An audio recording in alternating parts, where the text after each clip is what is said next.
graduated from Rowan University in the spring of 2022 with a sports communication and media degree. I got to actually call minor league baseball and G League basketball games while I was in school. And then I graduated, and as soon as I graduated, I went to NFL Films in Mount Laurel, New Jersey. And as much as I loved that experience, I miss putting on the headsets. I decided, you know what, talk is cheap. I have a laptop that's in my house, and so 21 months later, here we are, still on YouTube, calling games and building an incredible, loving community on here with the people that I call my Philly freaks with a capital P and a capital H. We go live for every single Phillies, Sixers, and Eagles game, and we do it like old school radio play-by-play style. I'm Jason Joseph, and this is Play-by-Play with JJ. I showed a swung on barrel. Get out to right field. Bye-bye baseball. That baby is long gone. Greetings, everybody, and welcome on into another edition of Phillies Play-by-Play with your boy JJ. My name is Jason Joseph. This is Play-by-Play with JJ. Hit the thumbs up button, hit the subscribe button as well, and turn on the notification bell icons too, and that way you will know when we do go live for Phillies baseball. We also do other Major League Baseball games as well, and we do Diamond Zone. We also do the Sixers, and we do the Eagles as well. So the Philadelphia Phillies are looking to try to get the brooms out today against the Miami Marlins before they welcome the New York Mets into town tomorrow night. The Phillies play the Mets tomorrow, and then they're off Friday because there's a World Cup game. And then they play Saturday, and they play on Sunday. But first, it'll be Andrew Painter going up against Sandy Alcantara. And before we even get into the starting matchup between the both of these pitchers, just got to say that last night the Philadelphia Phillies did really well. The story of the game last night was that Brandon Marsh was batting leadoff. They had Marsh, Schwarber, and Harper batting as the 1-2-3 guys, and the Phillies put up 7 runs in the first 2 innings, and they did everything that they had to do. They clocked in, they clocked out. Jesus Luzardo looked really good. And I'm hoping today that because they didn't have to go to their bullpen really that much so far during this series, if Andrew Painter does not give you as good of an outing today, I'm hoping that they just put everybody out there and are just able to just utilize the bullpen, because I still feel good about this game. I think that the Phillies can definitely win this game, and they should. So, but yes, so good stuff last night from the Philadelphia Phillies. Brandon Marsh had that 2-run home run. Alec Boehm also hit a 2-run homer as well. He now has 8 of his 9 homers ever since the very beginning of May, which is a really good thing. You're starting to see some more pop in the bat from Alec Boehm, so that's nice to see. But yes, he did homer in last night's game. Kyle Schwarber also hit a home run too. It was a line drive home run that came in the bottom of the 4th. And Bryce Harper ended up scoring a run in last night's game as well. So the offense did its job. Guys stepped on up, and now they're back at it today. Trey Turner did not play yesterday, and he is back in the lineup today. They called it a wrist contusion. He got hit by a pitch on the wrist in the first game of this series and then got taken out of the game. He is back in the lineup today, and not only is he back in the lineup, but he is batting leadoff today. So just wanted to make sure that I, of course, mentioned that as well. Also, JT Realmuto does have the afternoon off for the Philadelphia Phillies, and Garrett Stubbs is going to be the catcher for Andrew Painter this afternoon. I'm curious to see how they work together, Andrew Painter and Garrett Stubbs. We'll see how that does go.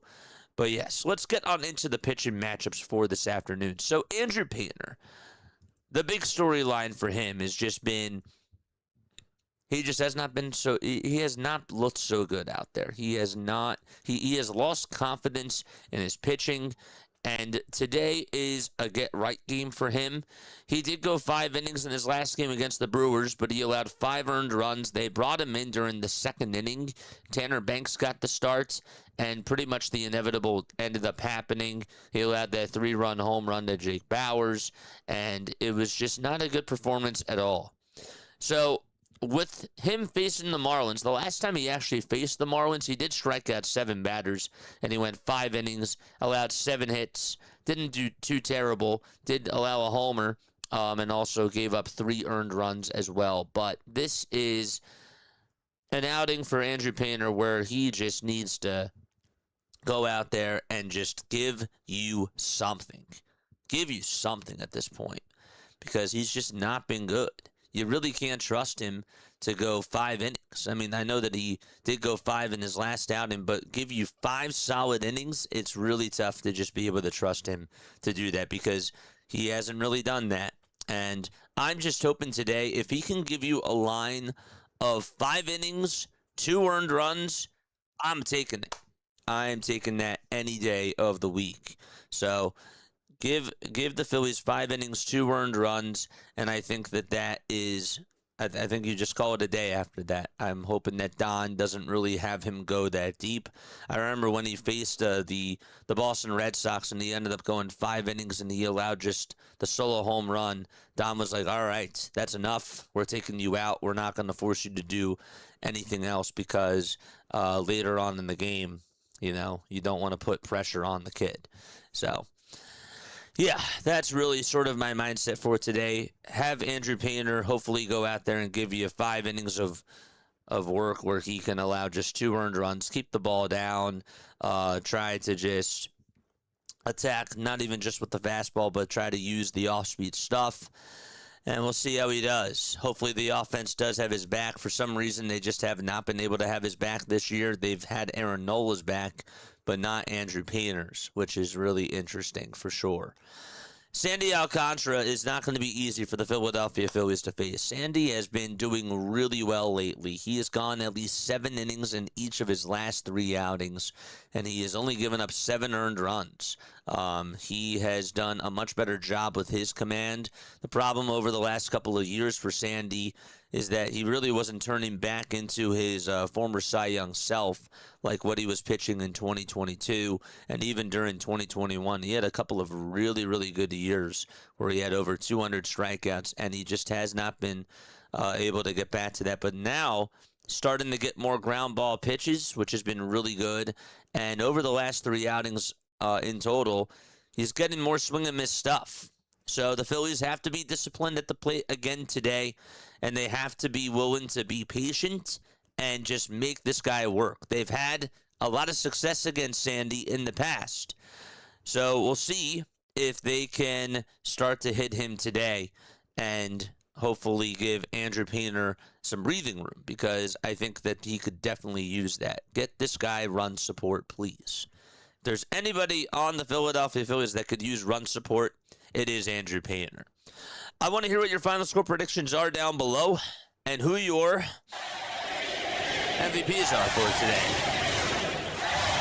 What's up, Haley? What's up, Roman? How you guys doing? Good to see you on here. Eagle Otto is also here. Who else do we got? We got Lou here in the chat. PJ is also here as well. Craig is here too. He says, do you think a good thing to do in this part of the season would be to take Nola and Painter possibly in a trade for a starter that's going to be consistent? My problem is, Craig, is who's going to want to take Andrew Painter and Aaron Nola? I mean, you're going to have to give something up.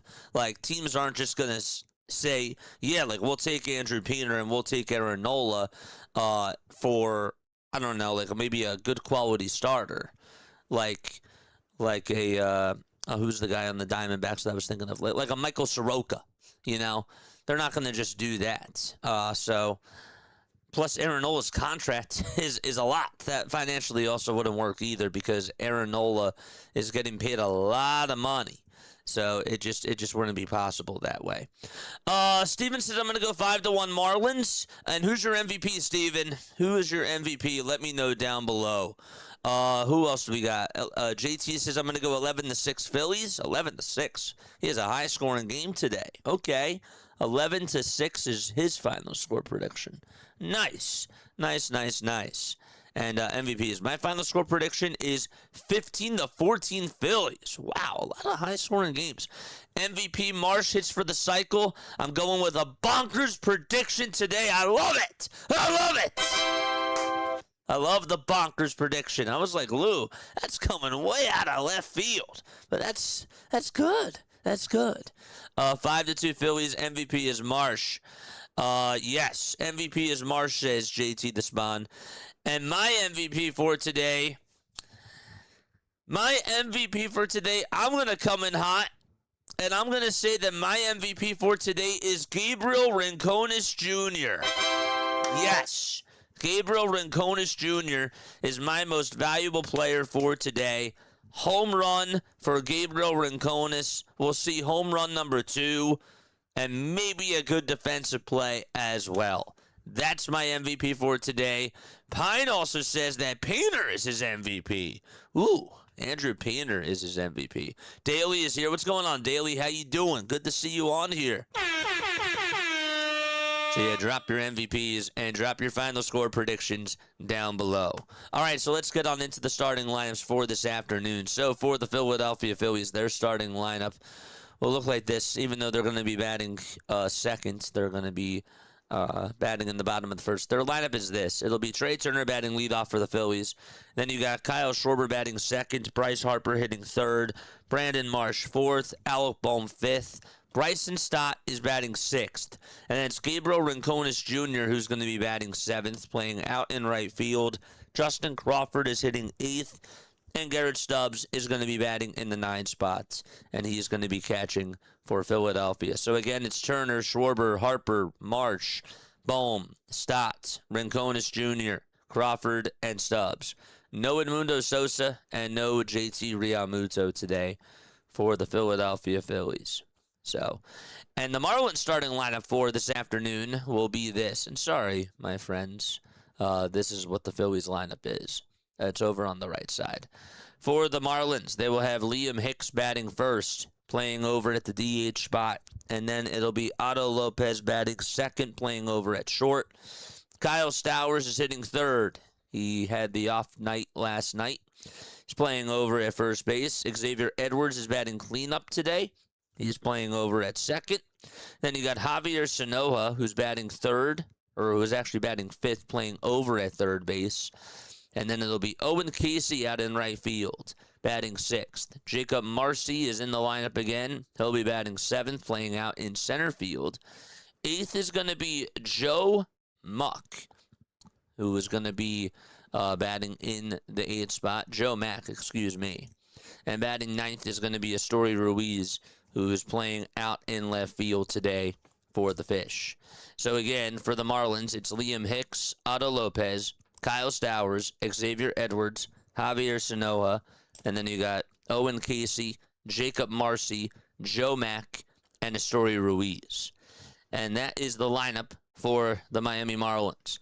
Andrew Painter is going to be on the hill. Painter this season so far has a 1-7 record, a 6.43 earned run average, 63 innings of work, 50 strikeouts, 22 walks allowed, 45 earned runs, and 77 hits surrendered on the season so far. He's 23 years old, right-handed pitcher, 6 feet 7 inches tall, 215 pounds as well. He's from Pompano Beach, Florida, and he's going to be out there on the bump. The last time that he faced the Marlins, he went 5 innings. He gave up 3 earned runs. He did allow a homer in the ball game and did get tacked on with the loss. The homer he allowed was to Xavier Edwards in the bottom of the 5th inning out at Lone Depot Park. And he's looking to try to get back on track today. Over his last 3 starts, he has surrendered 15 earned runs in a total of 12 innings, 13 innings, and has also given up during that time 21 hits and has allowed 5 home runs as well as 6 walks. So trying to get back on track, lower that ERA, which is now at a 6.43, and we'll see how he does today against the Marlins. The Phillies defense for this afternoon. Behind the plate is Garrett Stubbs. On the bump is Andrew Painter. And then you got Bryce Harper over at first. Bryson Stott is playing over at second. And then you got Alec Bohm playing over at third. And at shortstop, it's Trey Turner. In the outfield from left to right, it'll be Brandon Marsh out in left. Justin Crawford is in center. and Gabriel Rincones Jr. is out in right field. And the DH is Kyle Schwarber. So I said that my MVP for today is Gabriel Rincones Jr. My final score prediction, which I did not say, is 7. I'm actually going to go 6-5 Phillies. 6-5 Phillies today. I think that we're going to get a Duran save today, and it's going to be one of those days that's just going to be a grind, an absolute grind. It's 81 degrees. Winds are blowing southwest at 11 miles per hour. The humidity is at 48%. It's very cloudy outside. Sort of looks like Toy Story clouds out there from the angle that they showed us. Phillies are going to be in their cream uniforms with the red Phillies letters and blue stars above the eyes. They also have their red letters painted on the back as well as the numbers right down below. So let's get the 3D up and running, and let's make sure that we get it all up and in. Okay. So, Painter ready to fire for the Philadelphia Phillies. We're going to wait a couple of seconds for the 3D to catch on up to us. So just bear with us for 1 second. First pitch ready to get underway. And here we go. Painter gets set right at the Phillies letters as Liam Hicks is now in the batter's box. And the first pitch from Andrew Painter is down and inside. That nearly hit Liam Hicks. And that's the type of start that we're off to so far. 1 ball, no strikes. Hicks batting .280 on the season with 13 home runs and 51 RBIs as well. The 1-0 pitch. That one's going to be in there for a called strike, right at 95 miles per hour.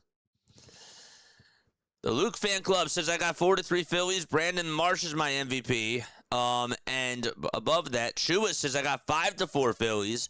MVP is Bryce Harper. Love it. 1 ball, 1 strike in the pitch, and that's taken down for ball 2. Daly, welcome on in. Thank you so much for being on here, and thank you as well for the sub. I really appreciate it. Welcome on into the Philly Freak Nation. 2 balls, 1 strike to Liam Hicks, and Painter kicks and fires, and the pitch is fouled away over towards the left side. The sinker that he just threw was at 96 miles per hour.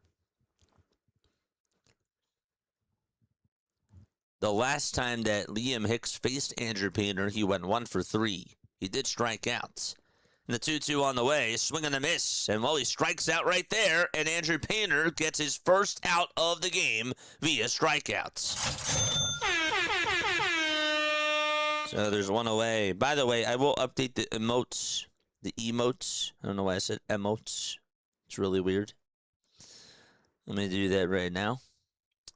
If you guys want to become a member, it is $2.99 a month, and you get access to all these really cool emojis. The pitch, that is taken outside and low for a called ball. Up to bat is Otto Lopez, who leads all of baseball in batting average with a .338 average on the season. The 1-0, he's going to poke it foul over towards the left side, right by the tarp, and the ball girl's going to go chase after it. All right, where is Painter? There he is. Good stuff. All right, so we did just update the emotes right now. So if you refresh the page, you should see an Andrew Painter emoji. 1 ball, 1 strike. Painter kicks, fires. It's up high. Went to the splitter that time. It was just at 88 miles per hour. Drew MA's Cards, thank you so much for the sub over on YouTube. 2-1 pitch, and that is down in the way for ball 3. Steven says, I'm going to go Sandy Alcantara as my MVP. Mark says, I'm going to go 5-4 Phillies in 10 innings. Ooh, who's your MVP, Mark? 3-1 pitch, and that misses way up high and inside for ball 4, and Otto Lopez gets on base with a walk. So Hicks struck out, Lopez walked, and Kyle Stowers is up next. Stowers also 1 for 3 in his last game against Andrew Painter. He did strike out twice against him earlier in the season. Clayton McAuliffe is the manager for the Miami Marlins, and for the Philadelphia Phillies, their skipper is Don Mattingly. Stowers shows bunts. The runner was going to go, and that's a foul ball. Lopez got a very good jump there. That was just bunted foul, though. Juan says, I think that Painter has the talent, but I feel like his injury could be messing with his head. No balls, one strike. Painter kicks, steals. It's high and away for a ball. Jason says, I got 8-6 Phillies this afternoon. What's going on, Jason? How you doing? Craig says, Harper's my MVP. Nice. 1-1 pitch. That's up high for ball 2. PJ's here. Nova's here. What's up, Nova? How you doing, man? Good to see you on here. 2 balls, 1 strike to Kyle Stowers. Painter gets set at the Phillies letters. He'll get the signs. And the 2-1 delivery is a check swing foul ball over towards the left side. On the defensive side, once again, Garrett Stubbs is catching. Andrew Painter's on the bump. And then you got over at first base, Bryce Harper. At second base, it's Bryson Stott. At third, it's Bohm. And then at shortstop, it's Turner. Stowers calls for time. He'll step on out of the box. Nice little crowd at CBP. A lot of powder blues. A lot of red shirts. See some white Phillies baseball caps as well. The bucket hats are also out. They're pretty cool. Toss back over to first, and the throw is not in time. In the outfield, it'll be Brandon Marsh out in left. In center, it's Justin Crawford, and then Gabriel Rincon is playing out in right field. 2 balls, 2 strikes, and the 2-2 pitch, and that is a towering fly ball. That ball is crushed out to right field, and the Marlins get on the board with a 2-run jack by Kyle Stowers. That was right on a silver platter, and Stowers hits a 2-run home run that goes 396 feet, and they're on the board already.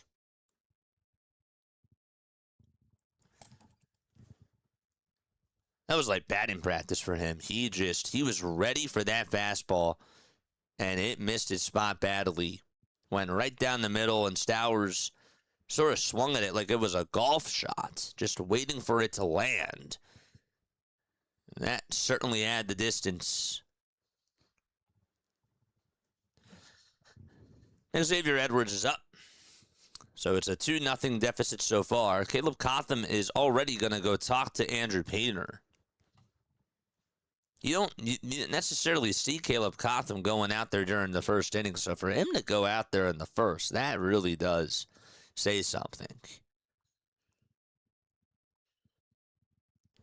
Now he's going to go back to the dugout, and Stubbs is going to go back behind home plate.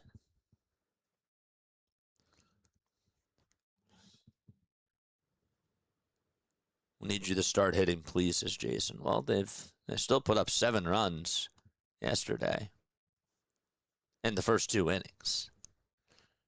Pitch. And that misses inside for a ball. They put up 7 runs in the first game. And then yesterday they put up 8. 1 ball, no strikes. Edwards in the box. The 1-0 pitch, swing and a miss. That was a good slider. Swung right over top of it. Drew, thank you so much. I really appreciate that so much, man.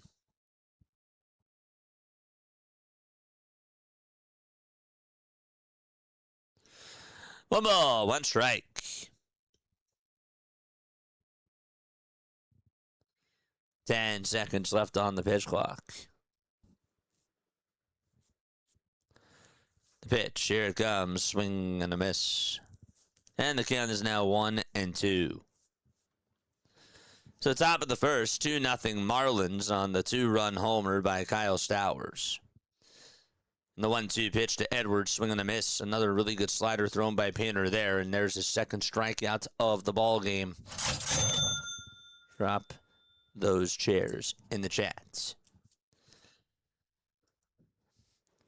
The umpires for today, Dexter Kelly is behind the plate. Ryan Blackney's over at first. Trip Gibson is over at second. And Sean Barber's at third. And in case you missed the temperature, it is 84 degrees out at CBP. Winds are blowing southwest at 11 miles per hour. The pitch, and that's a foul ball. This is Javier Sanoja who is up to bat. Painter kicks and deals. A good sweeper thrown there for strike two. May have been his best sweeper that he's thrown in a little bit of time. Javier only has one hit in his last 4 games. The pitch. That'll be a tapper that's fouled off towards the right side. Phillies are 7 games in back of the Braves. The Braves actually last night had a game that was suspended. It took them an hour to suspend the game. It was just a light drizzle. They didn't put the tarp on the field. And so they have to continue it today. 0-2 pitch, ground ball hit over towards third base, played on the bounce by Bohm, and he'll throw its sidearm over to first, and that's just in the nick of time to get the speedster Javier Sanoja out. So 2 runs on one swing of the bat by Kyle Stowers, and Trey Turner's going to lead it off as we go to the bottom of the first inning. So the Phillies are 7 games in back of the Atlanta Braves. Braves essentially are playing a doubleheader today, and will pick up right where they left off from last night's game. The Giants were up 3-2 going on into the 3rd inning. So that'll be resumed at 2 p.m. this afternoon. The Phillies are also, wanted to mention that they're 4.5 games above the Miami Marlins as well. Trey Turner will lead it off for the Phillies, and then it'll be Kyle Schwarber, Bryce Harper, Brandon Marsh, Alec Bohm, Bryson Stott, Gabriel Rinconis Jr., Justin Crawford, and Garrett Stubbs, all in the lineup this afternoon for the Philadelphia Phillies. No JT, Trey Turner is back, so no Edmundo Sosa as well. And again, the lineup, it's Turner, Schwarber, Harper, Marsh, Bohm, Stott, Rinconis Jr., Crawford, and also Stubbs as well. And they will be going up against Sandy Alcantara. Sandy has a 4.25 ERA. He's 30 years old, 71 strikeouts, and a 6-4 record as well, along with a 1.22 whip. But his ERA has gone down over his last couple of outings. He was doing pretty good, and then he had a couple of really rough starts against the Braves and against the Blue Jays. But then over again, the last 3 outings, he's gone 22 innings, and he's given up just 7 earned runs, a total of 3 homers, and has struck out 19 batters. Marlins are in their dark black and white uniforms. And Alcantara's first pitch is inside for ball 1. Sandy also has 71 strikeouts. He has struck out 117 career Phillies batters. 15 starts on the season. 1-0 pitch. And there's a called strike right at the knees on the outside corner. Turner in his career against Sandy is 15 for 40, which is good enough for a 375 average. 1 ball, 1 strike. And the pitch to Turner. That's going to be flied out over towards right field, and that's going to get down for a base hit right in front of Owen Casey. That ball just died right off the end of the bat by Trey Turner. And he gets on with a leadoff single, and Kyle Schwarber is up next for Philadelphia. That was sort of like the swing that Alec Bohm had last night when the Phillies got on the board. And he ended up getting that opposite field RBI single. Charge! Except that one stayed just fair. This one was more so towards the left side of the line, and it definitely was going to be a fair ball. The pitch on the way to Kyle Schwarber. That's down for a ball. It's 1 ball, no strikes to the Schwarberian, who also homered in last night's game and leads the majors again in home runs. 1 ball, no strikes The 1-0 pitch, outside and high for ball 2. Patience at the plate against Sandy is the key thing for today. 2 balls, no strikes to Kyle Schwarber. Alcantara kicks and fires, and Schwarber fouls it off the end of the bat. The count is now 2-1.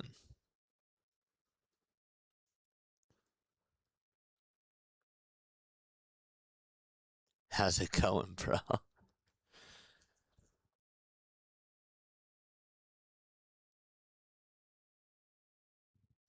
The 2-1 pitch, and that is just a bit outside for ball 3. So it's 3 balls and 1 strike. Schwarber's average is now at 249, which is, honestly, for his sake, that's really good. 3 balls, 1 strike. The 3-1 pitch to Kyle, swing and a miss. Got a cutter there right down Broad Street, and just swung right through it.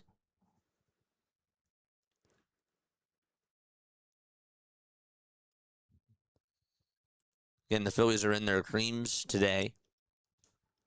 They also have the blue helmets with the red flat part of the helmets, the red rim. 3-2 pitch, swing and a foul tip. And it goes out of the glove. Oh, nope, they call it a strikeout. And Schwarber goes over to second. Thought that the umpire signaled foul ball. But Turner did get a good jump over to second base.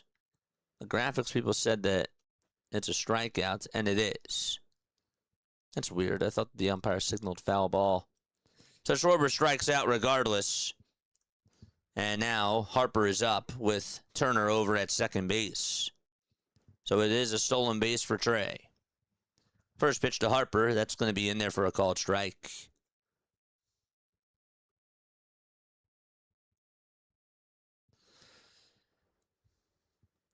Oh, 1 pitch to Harper. There's a called strike. It's a cutter on the outside corner. Tonight, guys, we are going to be going live for Diamond Zone. That'll be around 6:30.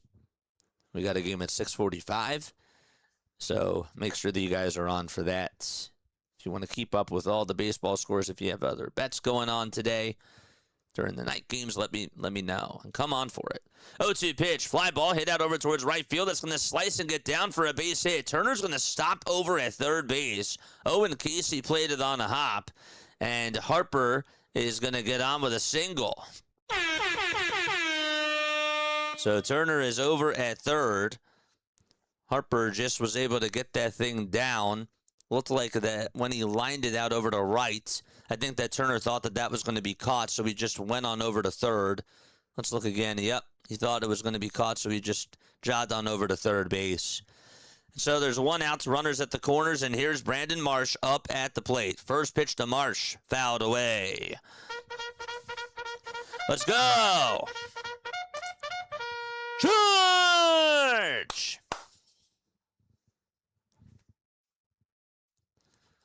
The balls, 1 strike. What's happening? Love me some powder blues. Nah, today's the creams. Creams are today.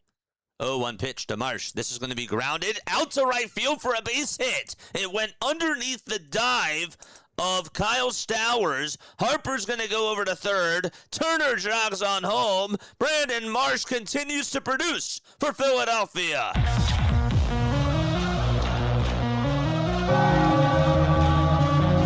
That's what I like to call a sneaker. That ball just snuck right out over to right field. He got on top of that pitch and just got it past Kyle Stowers.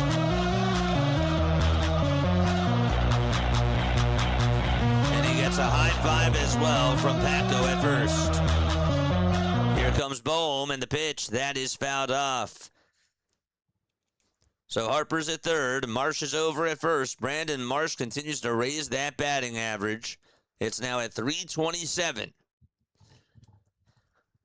Bohm is hitting 223, slashing 223, 276, and 365. 0-1 pitch on the way. That's a line drive, base hit out to right field. Harper's going to come on home, and the Phillies provide the counterpunch. An RBI opposite field single by Bohm.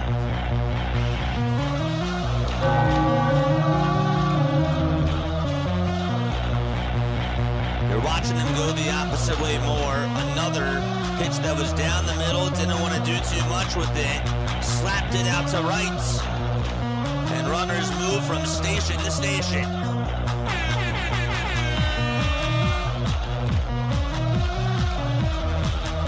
And now it's Stott's turn to come on up, and he looks at strike one at the knees on the outside corner. A 2-run homer by Kyle Stowers, and the Phillies say no harm, no done. And in the bottom of the first, they provide a response on an RBI single by both Marsh and Bohm. Here's the 0-1 pitch to Stotts. This ball he gets underneath and flies it out over towards left center field. Marcy's there. He'll make the catch for out number 2. And the throw was drawn over towards short, so Marsh was not even going to go over to third. The defense for the Marlins. Joe Mack is catching on the bump at Sandy Alcantara. And then you got Kyle Stowers over at first, Xavier Edwards at second, Otto Lopez at short, and Javier Sanoja is playing over at third. Gabriel Rincones Jr. is up to bat. And his first pitch, swing and a miss. Got a change up there, and it was down. The right fielder is Owen Casey. Out in center field, it's Jacob Marcy. And then Story Ruiz is out in left. The ball is 1 strike. Here's the pitch to Rincones. And he fouls that one off over towards the right side. How live is this? This is just your imagination.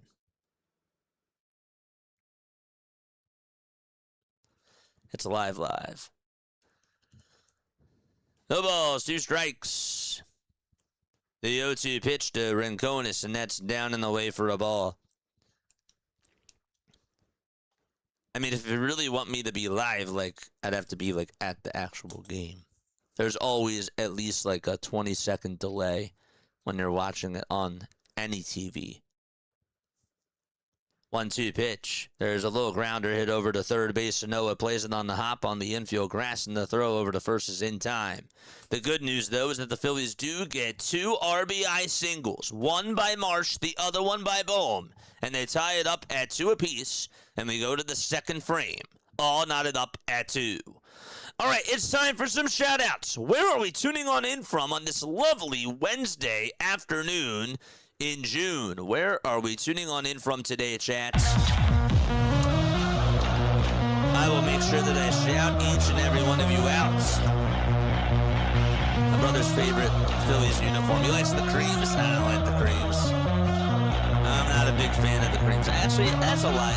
I like them. I'm not in love with the creams. Let's go. Hit that thumbs up button and hit that subscribe button as well. We got Ready PA in the chat. What's up, Craig? How you doing? Good to see you, Craig. Good to see you. We got the Poconos. Atlantic City is still in the Poconos. The ATL, love it. Says David. Tuning in from on the clock. Love it. Northwest Phillies in the chat. What's up, Blue? How you doing, man? Scott from Death Star. We got Mouse Gang from Philly. Good to see you guys on here. Orlando, Florida, says Dan. We got Phillies fans from Orlando. Out near Disney World. Oh, it's awesome. We got Valley Forge in the chat. Pat Ryan is here. I almost said Pat Riley. Pat Ryan, what's going on, Pat? How you doing, man? Good to see you on here. Tunk Hammock, Pennsylvania. Did I say that correctly, Daily? Please let me know down below. Richmond, Virginia, says Chris. Love to see it. Centerville, Virginia, says LP. Salmon City, Alaska, says Jet Alaska. Let's go. Jerry's here, tuning in from my Amazon van. Working delivery in Warrington. Love it. I'm in sunny Miami Beach, Florida, says City Lights. Brian from Nevada. We're going to the top of the second, folks. Eagles tuning on in from Lancaster, PA. Love it. Shout out to everybody. Here's the first pitch from Painter to start off the second, and there's strike one, right on the upper tier of the zone. No balls, one strike. Shout to everybody in the chat. 0-1 pitch, and that's another high fly ball hit out to deep right field, and within the blink of an eye, the Marlins take the lead on Owen Casey's bomb out to deep right field. And Painter hears the boos out in Philadelphia. We got Delaware in the chat. Elaine is here, and Erica's also here. Yep, that's correct. Good, I got it right. I want to make sure that I pronounce things correctly. Man, oh man. Hey, JJ, did you get a haircut? I did get a haircut! Yes, I did! I got it on Monday. Got a little beard trim as well. Yes, I did. We were just talking yesterday. We were talking about how one of the big things is I gotta have gel in the hair afterwards, and they put it in the scouting report. They know not to ask. They're like, yep, okay, he likes the gel. We don't even have to ask. Just put it on in. So it's no balls, one strike. That's to Jacob Marcy in the 0-1, swing and a miss. Kind of splitter there. And the count is now 0-2. Owen Casey launches a home run for the Marlins to give them the lead back. And that is his 7th home run of the season. Started off the season hot. That was his 2nd home run of the month. It's not been a good June for Owen Casey. 0-2 pitch. That's a called strike. 3 on the outside corner. And there's out number 1 here in the top of the 2nd inning.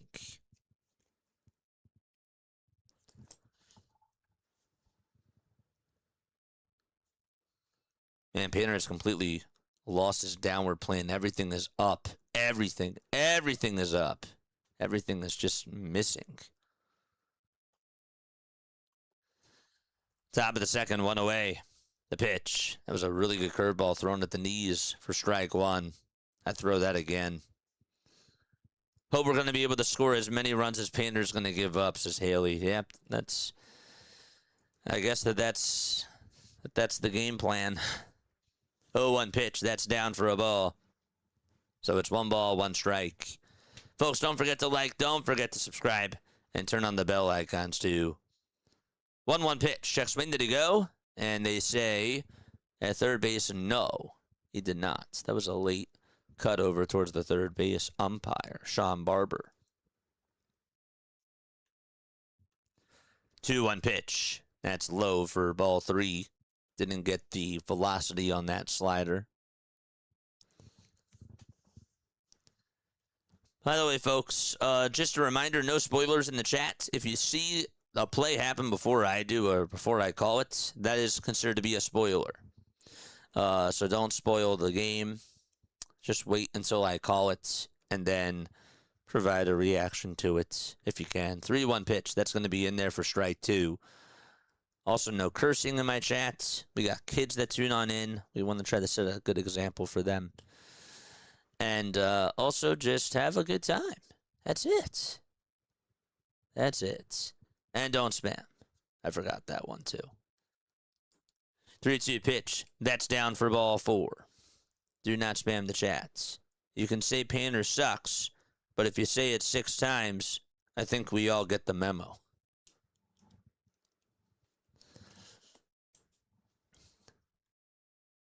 Erica, please stop spamming. 1 out. Top of the 2nd. The pitch. And that's going to be down. Did he go? No. Thanks, mods. Shout out to my mods. My awesome, fantabulous mods. 1-0 pitch, line drive, base it out to left field. That's going to go all the way towards the wall. Stopping over at third base is going to be Joe Mack, and Astoria Ruiz gets on with a double. Out over to left field. Brutal. Another pitch that was left up over the middle of the plate. Sorry if you thought I was spamming. No, you're good, you're good, you're good. If you just keep entering in the same thing like 4 times, 5 times, that's spammy. 1 out, top of the second. Here comes Hicks, and the pitch is grounded over towards second. Sliding stop by Stott, but everybody's going to be safe, and a run's going to score. And that now makes it 4-2 Miami. That was a tough play for Bryson Stott. It was hit right up the middle. He was shifted towards the left, or really the right side of the bag, and he had to go running for that baseball. He tried to backhand it on the slide and just deflected it. Wasn't able to get it into the heel of the glove. Knocked it down, sort of, and that's going to put runners over at first and third. So it's an RBI infield single by Liam Hicks, and Otto Lopez is up next. Just a brutal start for Andrew Painter.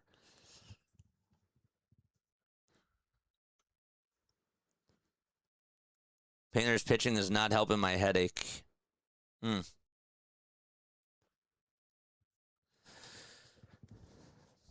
14 balls, 23 strikes on a total of 37 pitches for Andrew Painter. And again, I'm just going to say this again. The good news is that all the high leverage guys in the bullpen are available because they haven't even had to go to them over the last couple of days.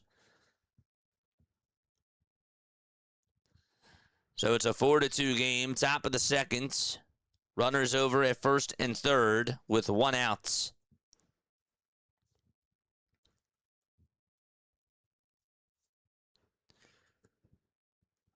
Painter gets set at the Phillies letters.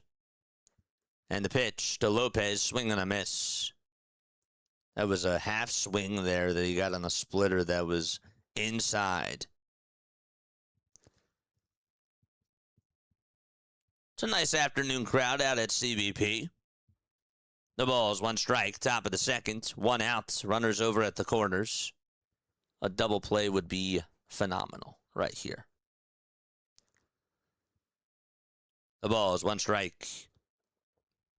The pitch, it's fouled back towards the screen.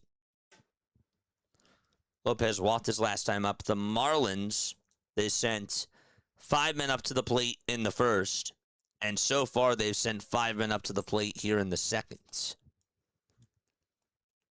Painter gave up a 2-run homer to Stowers in the first, and then a solo homer to Owen Casey in the second, as well as an RBI infield single to Liam Hicks. Ruiz is over at third. Hicks is over at first. The count is 0-2 to Lopez. Don't lose him here. Painter gets the signs, and the 0-2 pitch. This is popped up, and it's hit out over towards shallow right field. Stott gets called off by Rincones, who will make the catch, and staying right where he is Astory Ruiz over at third base.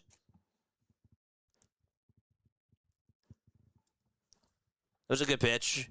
Got him jammed there.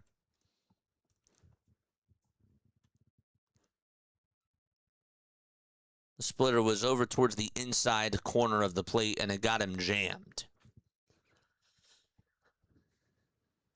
Each team has scored 2 runs in their half of innings so far. Don't forget to like. Don't forget to subscribe, folks.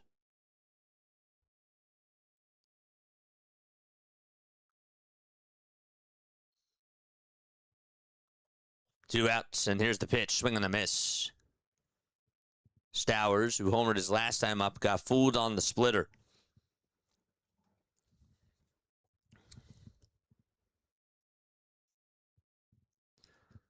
The ball is 1 strike.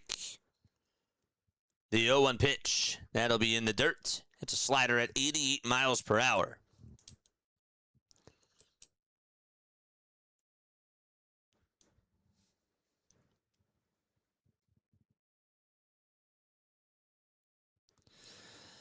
Phillies will have Rincones, Crawford, and Stubbs due up in the bottom of the second. The 1-1 pitch, line drive, base it out to left field off the end of the bat. Ruiz will come on in. Stopping over at third base is going to be Liam Hicks, and there's an opposite field RBI double by Kyle Stowers. That's his second extra base hit of the ball game. And the Marlins continue to add on runs. Another pitch that was supposed to go towards the outside corner, and it just went towards the middle part of the plate. More mislocation on Painter's pitches. And at this point, I mean, you have to consider warming somebody up in the bullpen. They haven't shown anybody warming up in the bullpen right now, so I would assume that that means nobody's warming up. Edwards is up to bats. 2 outs, top of the second. And the pitch, there's a swing and a miss on a curveball at 80 miles per hour.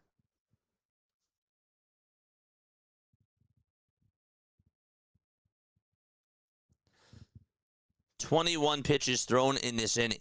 We're at 103 likes. The 0-1 pitch. It's high for a ball.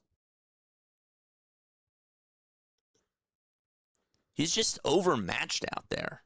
Like, it's so sad.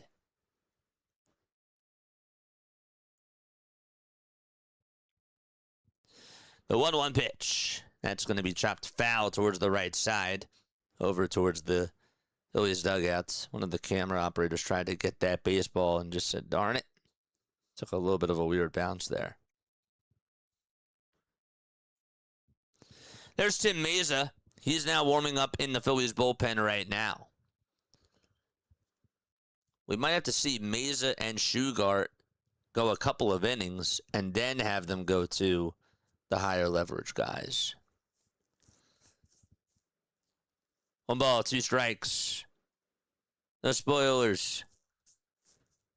I'm sure that you probably just saw it. 1-2 pitch. And that's a foul ball.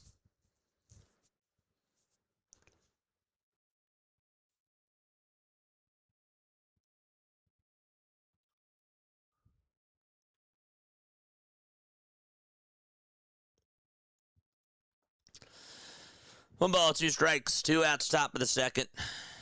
2 runners in scoring position in the 1-2 pitch, and another foul ball by Xavier Edwards.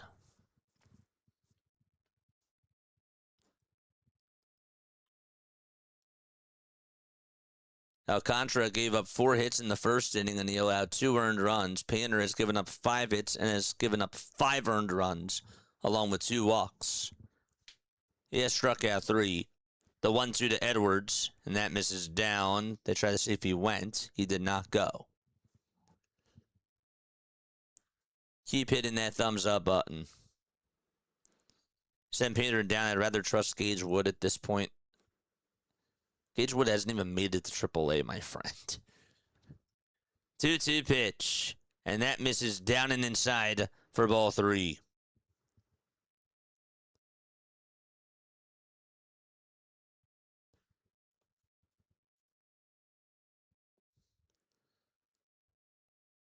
Three balls, 2 strikes. There's 5 seconds left on the pitch clock. The payoff pitch on the way, and that's grounded foul once again. The slider hit the upper tier of the zone.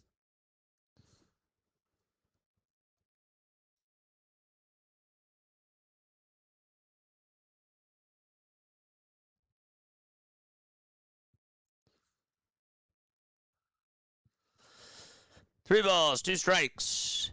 Edwards in the box. The payoff pitch on the way, and another foul ball. Give Edwards credit that he's fouling off these pitches.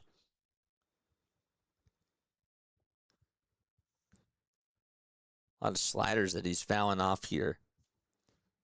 The count is still full.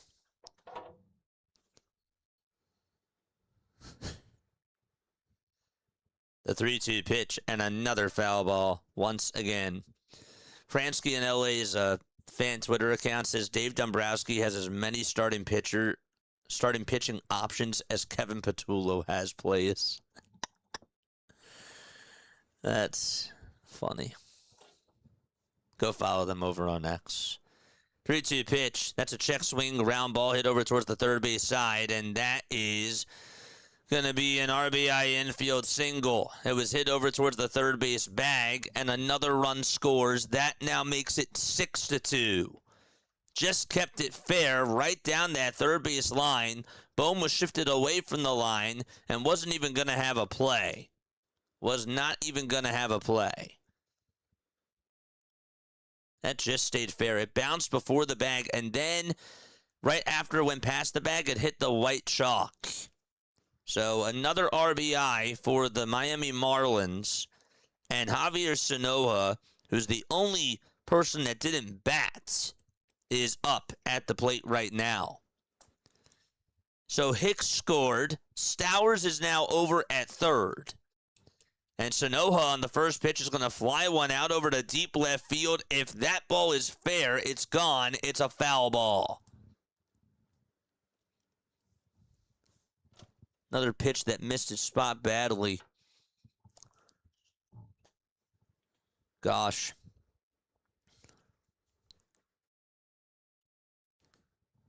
Marsh did jump up. He wasn't going to have a chance to catch that.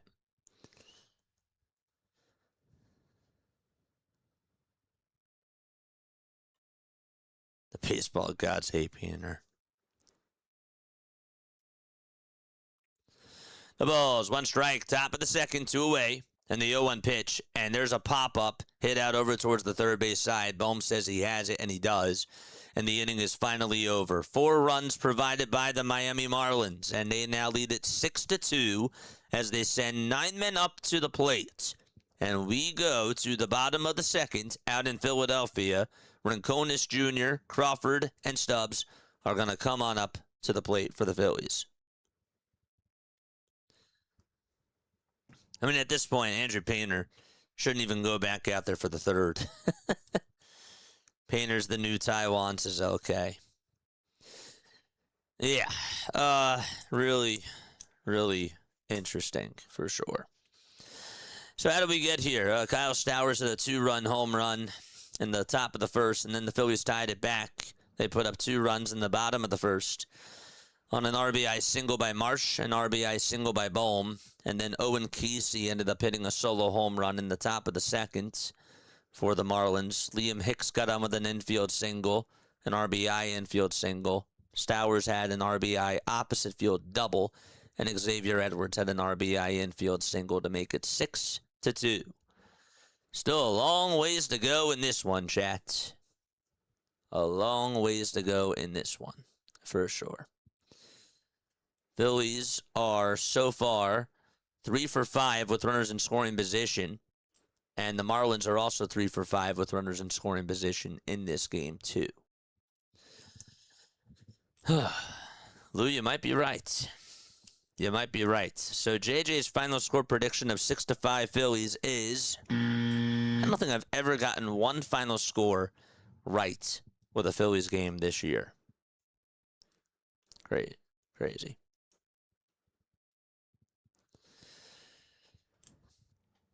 All right, so we're going to the bottom of the second. Don't forget, folks, make sure you guys hit the thumbs up button and subscribe to the channel as well.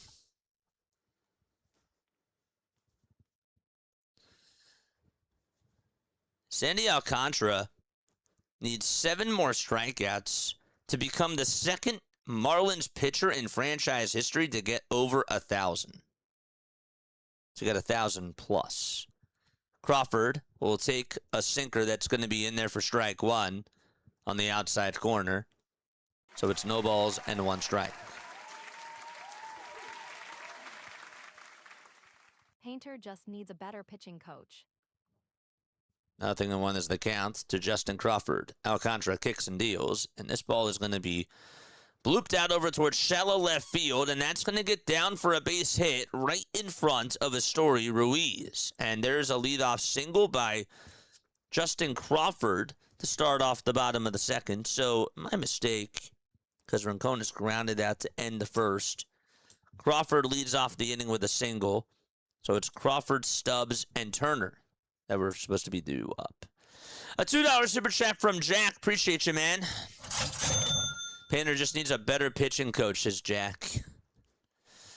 Bottom of the second, and the pitch, and that's outside for a ball. Just needs a better pitching coach.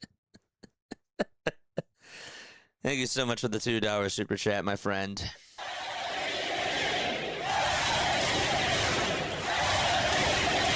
One ball, no strikes, and the pitch to Stubbs. That ball is fouled. You certainly don't have to donate to the channel, but if you guys want to, of course, you're more than welcome to do so. It's a good way to support. All donations, of course, go to a good cause for the channel. More content, better equipment, more sound effects. 1-1 pitch, foul ball.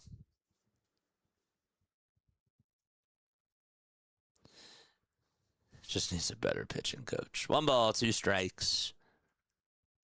He needs a little bit more than that, Jack. But I know you're being sarcastic. 1-2 pitch. This is going to be grounded over towards shortstop. Going to be a tough play. They'll flip it over to second, and they record the out there. There was a bobble by Xavier Edwards, but it was on. They said that it was on the transition from when, after he caught it over and then tried to get it into his bare hand. Mattingly says, hold up a second. He didn't have the baseball. He did not have the baseball in his glove. He didn't secure it. No. That should be an error by Xavier Edwards. And the Phillies are going to challenge this.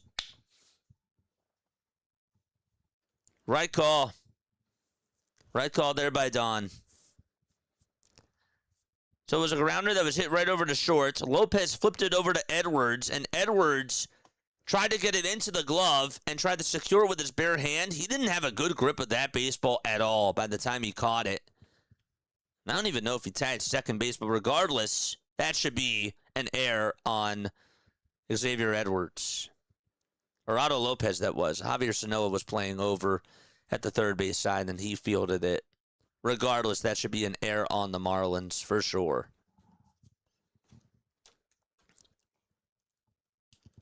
So there should be nobody out with runners on at first and second base. I don't know why they're taking this much time to review it. If this call stands,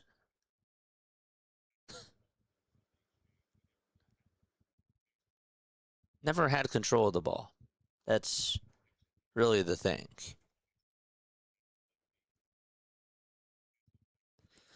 So we're just waiting for both Ryan Blackney and Trip Gibson to take the earplugs out.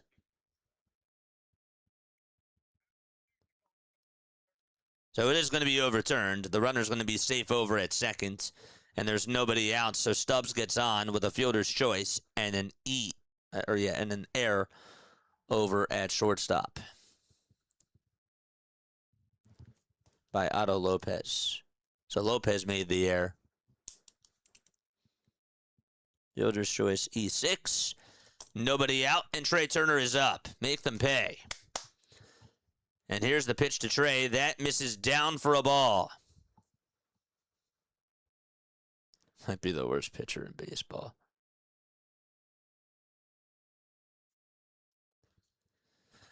One ball, no strikes. And the pitch to Turner. And he fouls that one back over towards the screen. Let's go! Charge!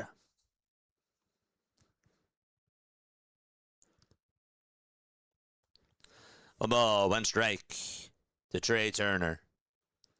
And here's the pitch to Trey. Swing and a miss. Crowley's here. Crowley, I haven't seen you on here in a while. How have you been doing, man? JJ, your favorite announcer in Phillies history? Who? Who, Harry?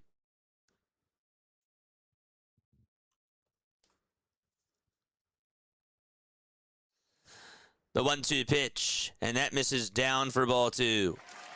Jack with a 5. Thank you so much, Jack. I appreciate it, man. Jack says, wasn't being sarcastic. Change of a grip on his fastball to get more movement and a change in his stride. And you have a totally different pitcher, says Jack. Appreciate you, man.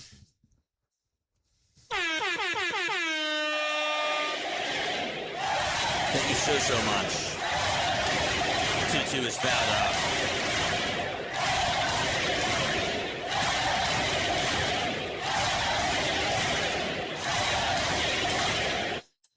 You might be right. I can actually agree with that part of it. I see where you're coming from. 2-2 pitch. That ball's popped back towards the screen, and it's a foul ball. I'm glad I'm watching the World Cup over Andrew Payne versus Crowley. What's up, Crowley? Good to see you, man. Thanks again, Jack. 2 balls, 2 strikes. Love you, buddy. Hope you're doing well. 2-2 pitch, line drive hit out over to left field. That's going to get down for a base hit. And so, stopping at third base is Crawford, and the bases are loaded, and Kyle Schwarber is going to come on up to the plate with nobody out.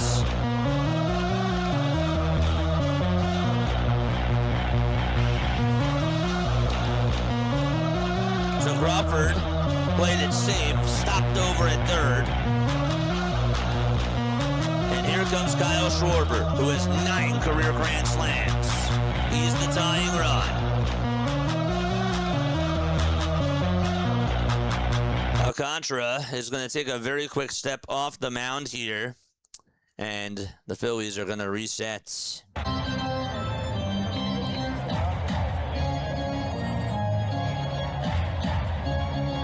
Alcantara, hold up a second. There's something going on. Did they call a balk? McAuliffe is going out there.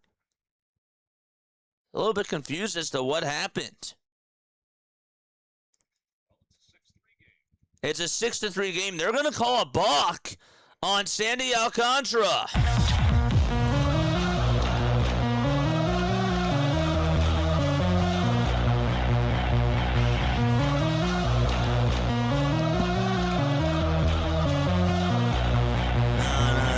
Close. That was pretty close. The ball was in his glove before he stepped up.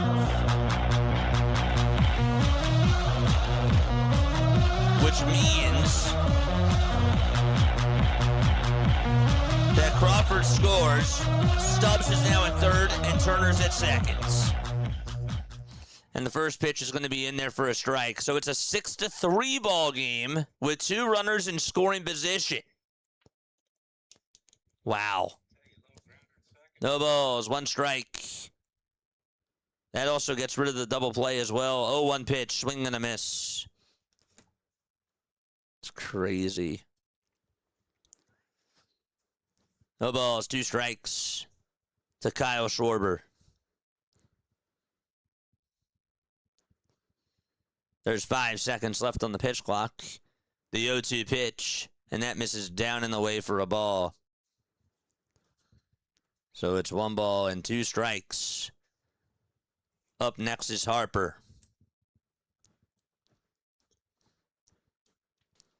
Quite a game so far. Don't forget to like, don't forget to subscribe, folks. If you like the call, hit the thumbs up button and subscribe. 1-2 pitch and another foul ball. Well, they're really making Sandy work.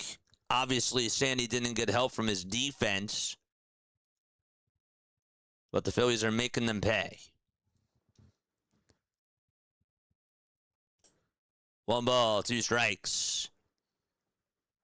The 1-2 pitch, and Schwarber strikes out on the cutter on the outside edge. Swing and a miss. He's been struggling today with the cutter. He's missed that pitch a couple of times.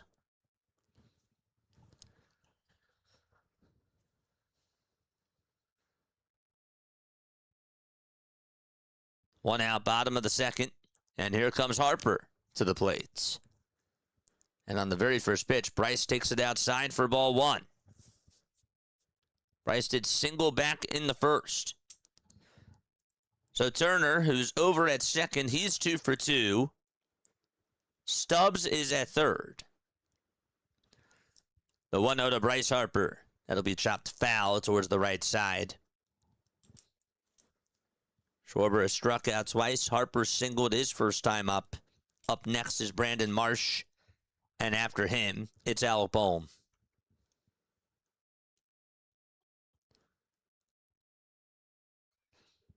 Meza is still warming up in the Phillies bullpen. He will pitch the 3rd inning. 1 ball, 1 strike. And here's the pitch to Harper. That's upstairs for ball 2 at 91 miles per hour.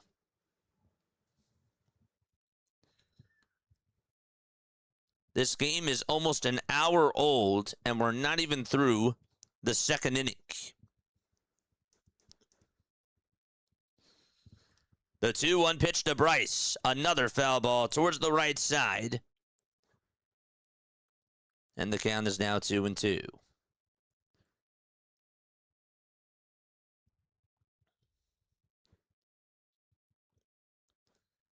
Let's go. Continue to hit that thumbs up button and continue to subscribe. Let's go. 2 balls, 2 strikes to Harper. Here's the pitch, and Harper fouls off another one. That four-seamer was at 100 miles per hour.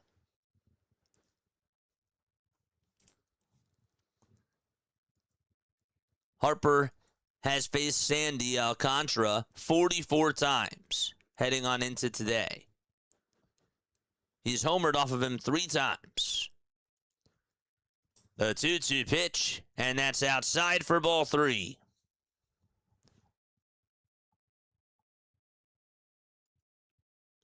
So far in the series, Harper has not gotten a hit coming on into today. Now, he did single his last time up. 3 balls, 2 strikes, the payoff pitch. Outside and high for ball 4. And the bases are now loaded for Brandon Marsh.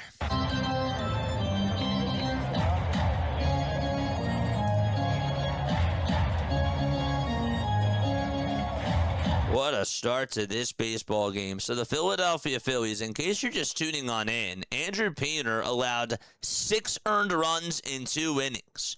He allowed a 2-run homer to Kyle Stowers in the top of the first. The Phillies then responded in the bottom of the first with 2 runs on an RBI single by Marsh and Bohm. And then in the top of the second, the Marlins scored 4 runs. They got a solo homer from Owen Casey, and then they got an RBI single from Liam Hicks and Xavier Edwards, and an RBI double from Kyle Stowers. The Phillies then scored a run in the bottom of the second to make it 6-3 on a balk by Sandy Alcantara, and they have bases loaded with 1 out, still in the bottom of the second. You've missed quite a lot of action so far. Alcantara's first pitch to Brandon Marsh. That's a line drive. It's caught over at third. The throw back to first. That's going to get by the first baseman, and a couple runs should score here. Stubbs is going to come on home, and Turner's going to be held up over at third. Wow. They held Turner up over at third base. It's a 6-4 ball game nonetheless. And Harper goes over to second.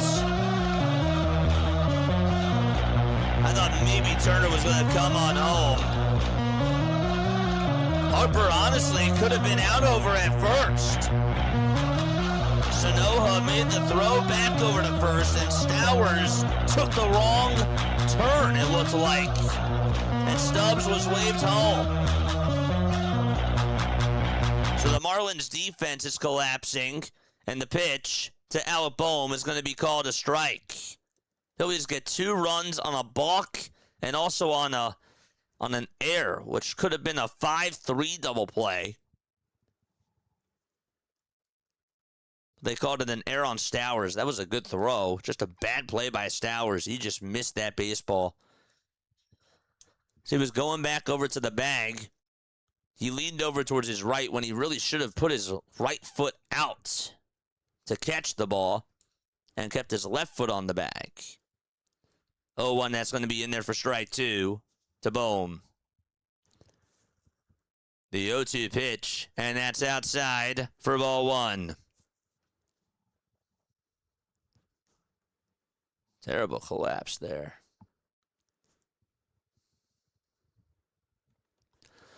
1 ball, 2 strikes to Alec Bohm.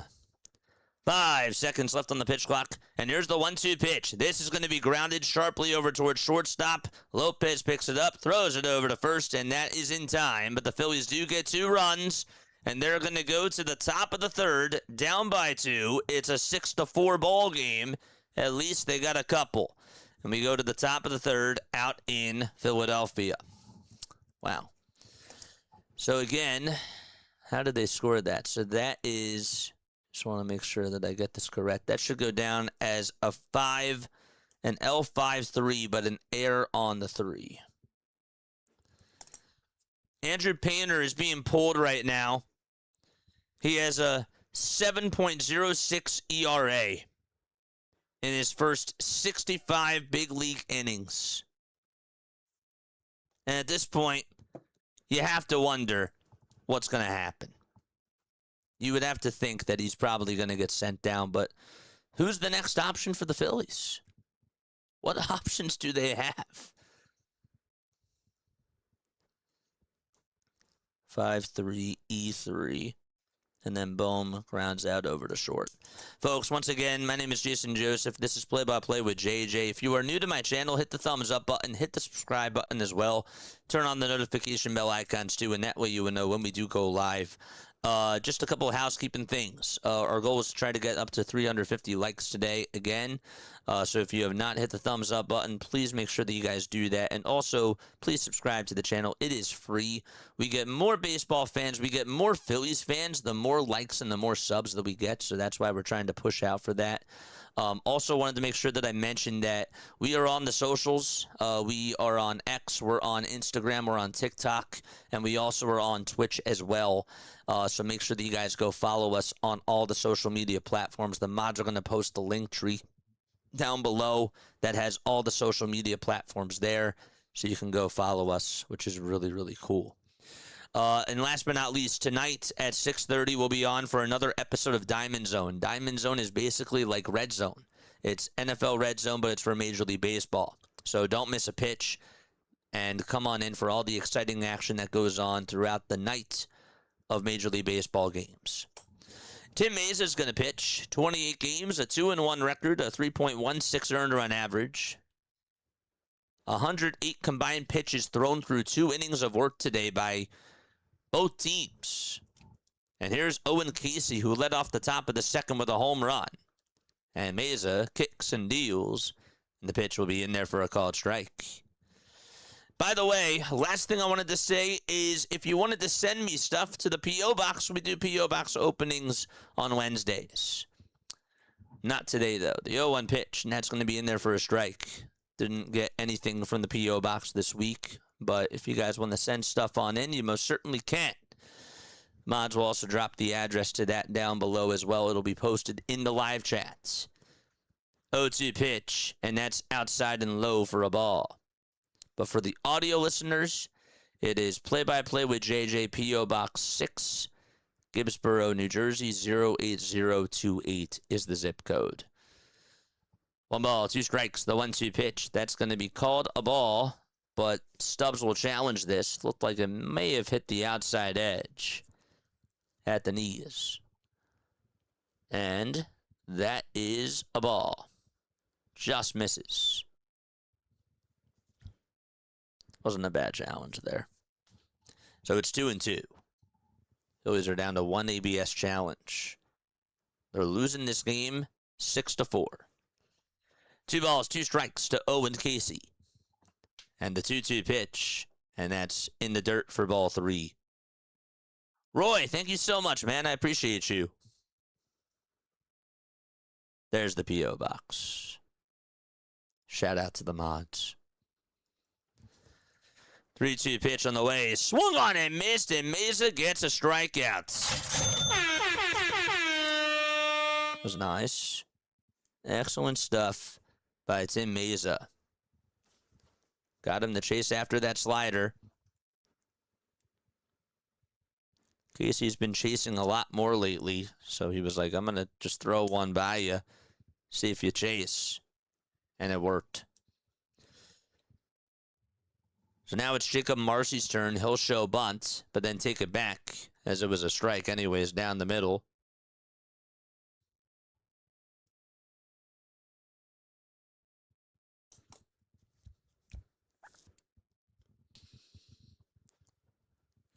Oh, 1 pitch. Swing and a miss. And now the count is 0-2. Alan Rangel is the top choice. I'd be interested to see what he's got as Pat Ryan. 0-2 pitch. It's a foul ball.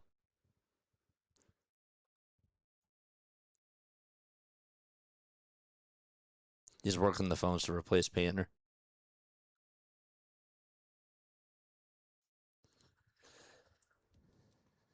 If you did subscribe down below, please make sure that you shout you shout yourselves out. I don't always get notified as to who subscribes. 0-2. And that is up high for the ball.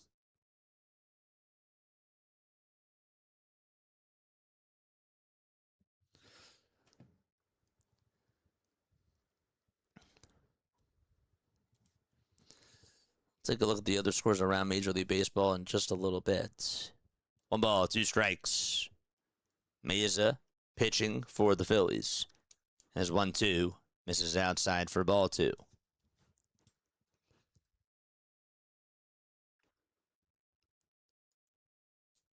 Tonight we'll be on for Diamond Zone. That'll start at 6:30, and we'll finish whatever 3 o'clock games are left.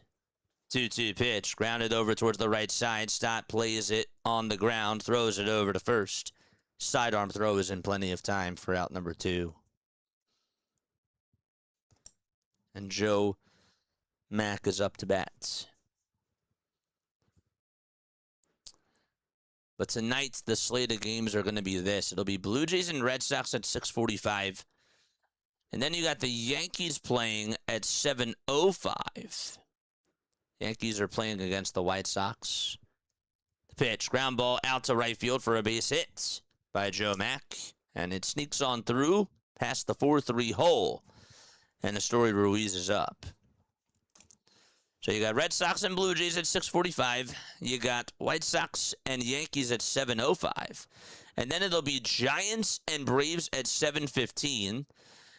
Guardians play against the Brewers at 7:40. And then Rockies and Cubs at 8:05. Mariners and Orioles at 9:40. And then Pirates and A's at 9:40 as well. So we'll be doing all of those games tonight. Stop on by. Come say hi. First pitch to Astory Ruiz. And it's going to be in there for a strike. The 0-1 pitch. That misses. Oh, it's going to be called a strike. Wow. Looked like it missed a little bit high, but Meza got the call.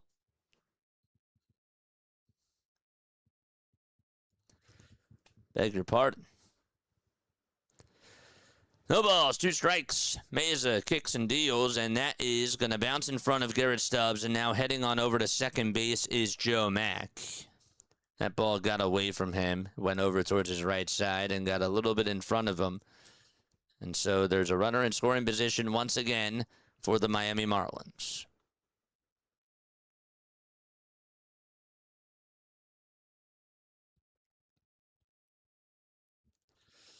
One ball, 2 strikes. Top of the third, 2 away. And the 1-2 pitch. And that is going to be flied out over towards shallow center. Turner backs up, and he will make the catch for out number 3. So the first time in this game where a team goes scoreless in an inning just happened right now.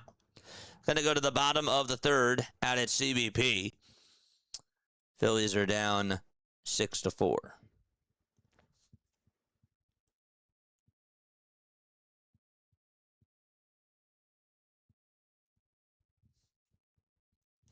That was a fly out over to short. Sip of water time.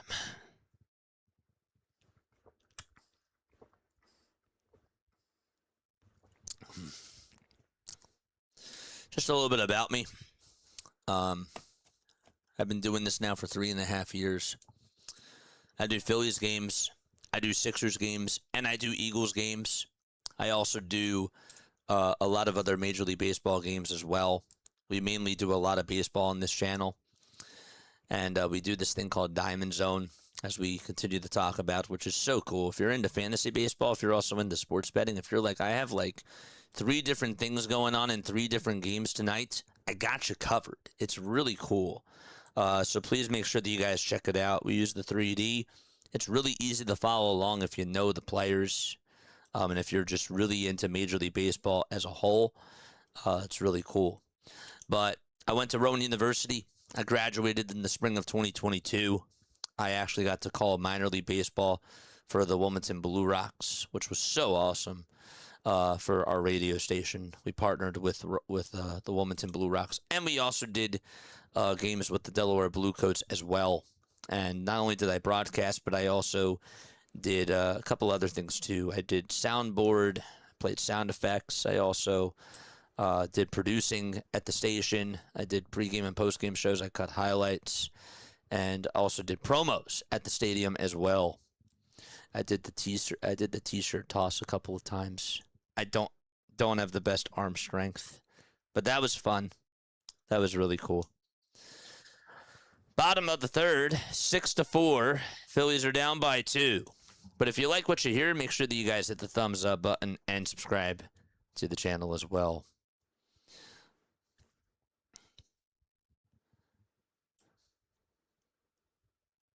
Yes, JJ, I predicted the score right once, and on that day you picked the same score. Did I really? So yes, you have predicted right, because I did the same. It was last year. Okay, that's good to know. Christopher says Diamond Zone rocks. Thank you, man. First pitch will be in there for a called strike to Bryson Stott as we get back into the action. There's the 0-1, and the sweeper's on the outside corner for strike 2.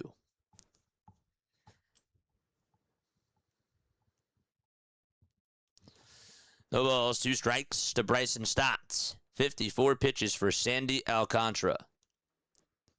And the 0-2 pitch to Stott. There's a chopper hit right behind the mound. Going to be a tough play, and Stott's going to beat it out. Sanoja bobbled it and fumbled the baseball, and so the tying run is going to come on up to the plate. Well, the Marlins defense just continues to struggle, and let's see if the Phillies can capitalize again. I think Stott's, I don't know. If that ball was fielded cleanly by Javier Sanoja, he may have had a play there. He may have had a play, but it just deflected off the tip of his glove. And now it's Gabriel Rincones Jr. who's up, and on his first pitch, that's going to be called a strike. The slider just hit the outside edge. The ball's 1 strike. Alcantara gets set at the belt. Kicks and deals, and Rincones flies one out over towards shallow left field, and there's Ruiz over near the line. They'll make the catch and provide the first out of the inning by himself. I bet you that they probably ruled that as an infield single, I would assume. Yes, they called it an infield single by Bryson Stott.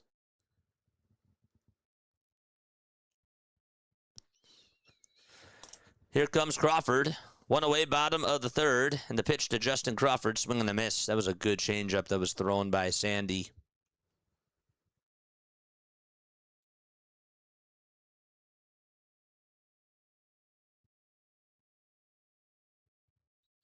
That was my only one. Huh, that's interesting.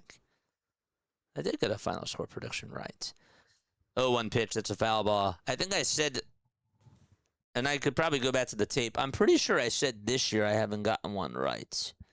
I don't remember ever getting one right, but I believe you.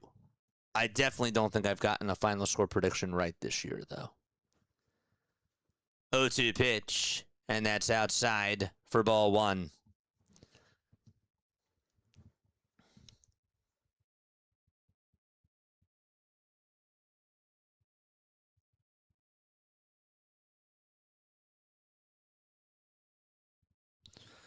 One-two pitch, swing and a miss. The throw to second base is not in time, so Stott was going. There's 2 outs, and that's the second stolen base on the day for the Philadelphia Phillies. Crawford is down on strikes. Stott gets a good jump on a pitch that was down, and he steals second base. Had both mitts on. That's his 13th swipe of the season.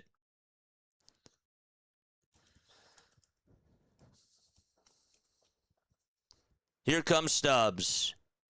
And on the first pitch, Stubbs is going to foul it. It actually hit the ground first, and then it hit off the catcher's mask.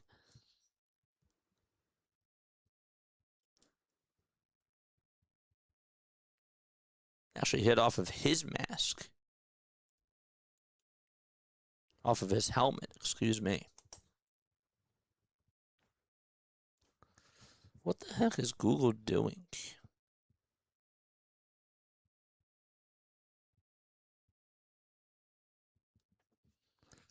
The ball's one strike. And here's the pitch. That is down in the way for a ball. I think I have my Google notifications on. Nope, they're off. It's weird. 1-1 pitch. Here it comes. Swing and a miss. The count is now 1-2. At this rate, the game may end during Diamond Zone, says Scott. It's been a long game. Still got another 4 hours to go until we start Diamond Zone. But it has been a long game. The 1-2 pitch. Up high for ball 2. And they thought about throwing it back over to second, but decided not to. Somebody was covering the bag, but Stott would have been safe anyways. 2 balls, 2 strikes to Garrett Stubbs. He's 0 for 1, but he did get on the 2-2 pitch, and that ball is fouled towards the right side. It hits the foul ball netting. Jake, thank you so much for the sub. Appreciate you, man.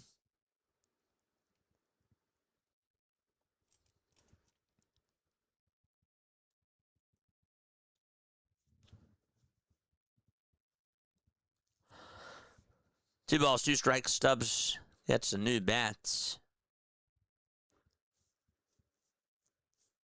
It's a 6-4 ball game in the bottom of the third with 2 outs. Alcantara kicks and fires, and Stubbs is going to ground this one back up the middle, but the shortstop is there, and he will throw it over to first in plenty of time for out number 3. We're going to go to the top of the 4th inning, folks. It's a 6-4 game. Hicks, Lopez, and Stowers are going to come on up to the plate right now. All right, so let's make sure that we have everything ready, because now it is time for On This Day in Phillies History as we go into the top of the 4th. Usually what we do in the 4th inning, we describe some really cool things that happened on this day in Phillies history. So one thing that happened on this day in Phillies history, today is June 17th. On June 17th of 1930, Chuck Klein gets a hit in his 26th straight game. He extends his hitting streak to 26 games in a row, setting a modern team record. He'd gone 0 for 3 before knocking a single in the 8th inning against Pittsburgh. He repeated the feat later the same season. Utley and Rollins later completed longer hitting streaks. I believe Utley and Rollins were in the same season. In 1971, recent draft selection Mike Schmidt made his professional debut during an exhibition game between the Phillies and their Double-A team in Reading. They actually did that? Schmidt played on the big league roster, playing shortstop and hitting a game-winning home run. He was officially assigned to Reading the following, right after the game was done. That's pretty cool.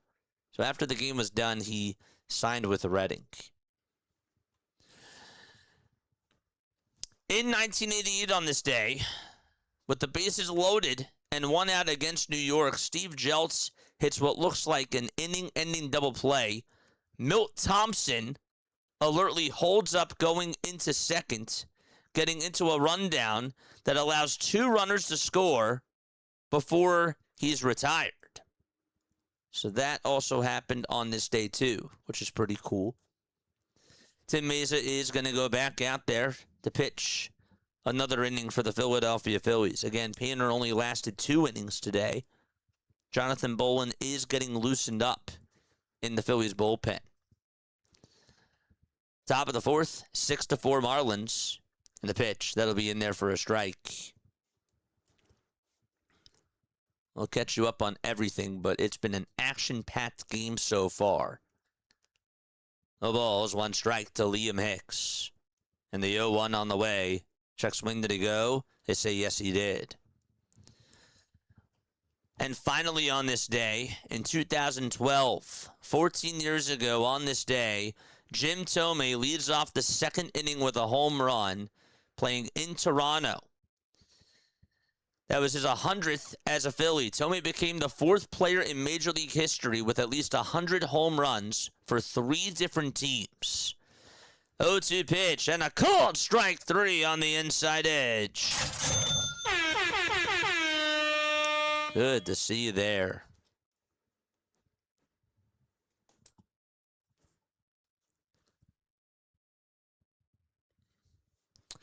One out, top of the fourth. 6-4 Marlins.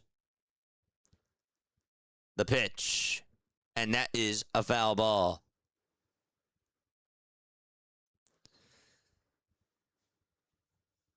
The other 3 players to do that, to have at least 100 home runs for 3 different teams, were Reggie Jackson, Darrell Evans, and Alex Rodriguez. 0-1 pitch, fly it out over towards medium depth right field. Rincones takes about 2 steps towards his right, and he'll make the easy catch for out number 2. Otto Lopez flies out to right, and Kyle Stowers is up next. Remember, JJ, I predicted 8-6 Phillies today.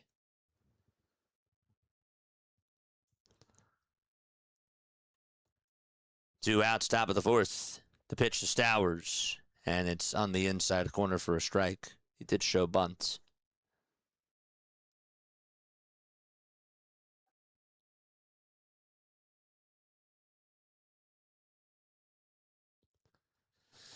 Oh, 1 pitch. That's going to be lined foul towards the third base side.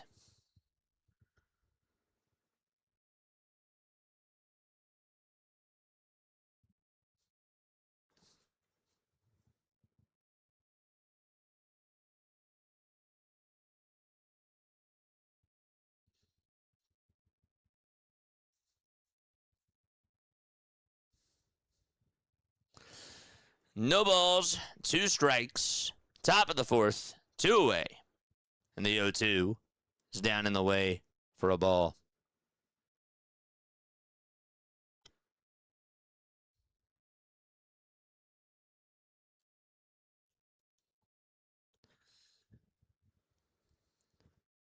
One-two pitch. And that is another foul ball. Nick Spurs officially ranks as the most watched NBA Finals since 1998 and one of the 10 most watched of the Nielsen People Meter era from 1988 onward. Pitch, foul ball. Game 5 was the most watched NBA game in a decade. The 2016 Cavs-Warriors Game 7. Ever since then. Game 5, that was the most NBA, the most watched basketball game in a decade. 2 balls, 2 strikes. Top of the fourth, 2 outs. Bases empty. The 2-2 pitch, and that's a foul ball. We've gotten to see some really good sports over this last year. The World Series last year, tremendous. The World Cup so far, phenomenal. The WBC, fantastic. NBA Finals this year, great. The Super Bowl pulled in numbers. The 2-2 pitch, and that's outside for ball 3. I'll tell you what, the Stanley Cup, I think, did really well, too.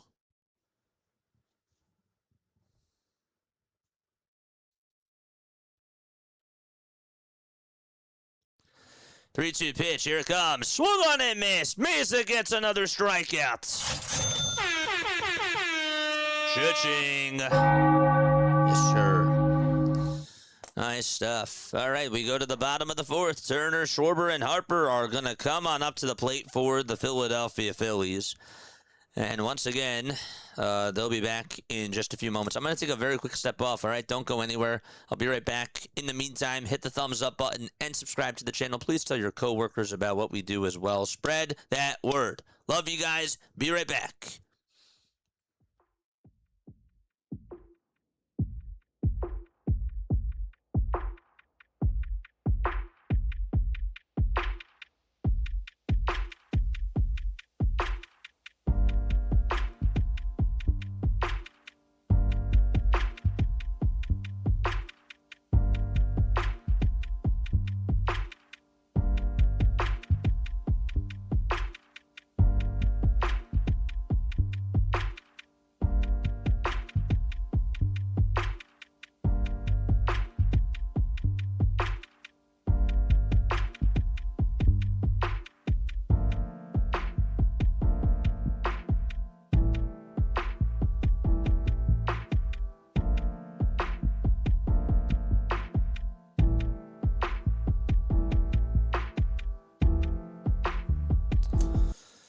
Here we go. Okay, good stuff.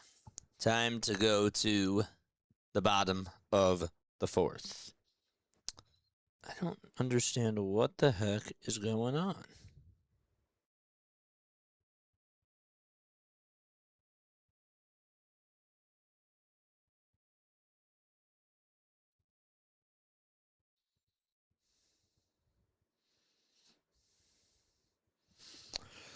That's going to bother me.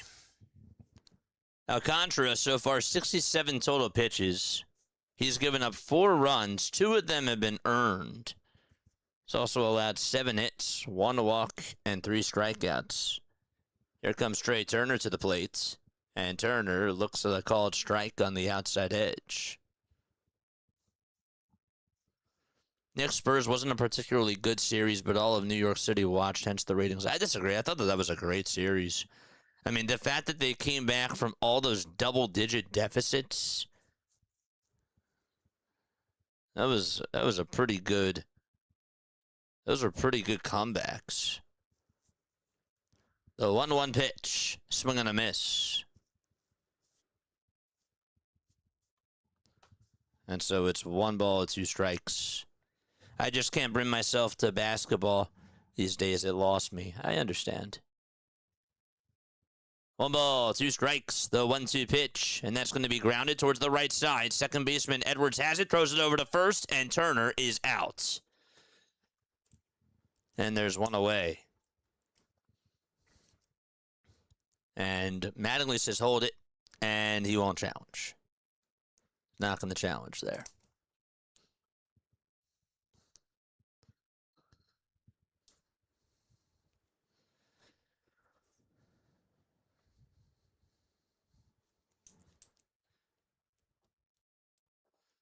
Schwarber is up to bat. And the pitch. That misses outside for a ball. It's funny, I noticed, that a lot of the Phillies fans, or a lot of the baseball fans, I should say, will obviously drift, towards, football. But it's so split, when it comes to basketball. You know, it's a little bit harder, I'd say, nowadays to have, a Phillies fan and a Sixers fan, you know? Or just a baseball fan and a basketball fan. 1-1 pitch. That's going to be called strike 2 to Kyle Schwarber.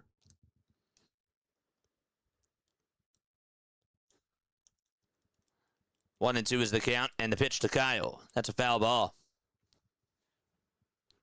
To me, it's not that Painter can't pitch in the major leagues right now. It's that everyone sees it and lets it happen.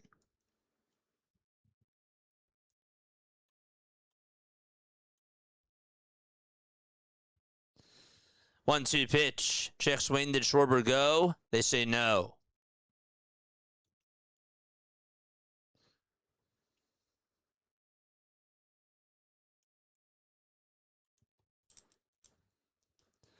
2 balls, 2 strikes to Kyle Schwarber.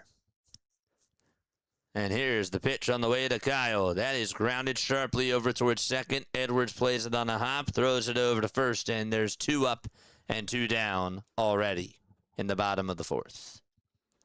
Schwarber is 0 for 3.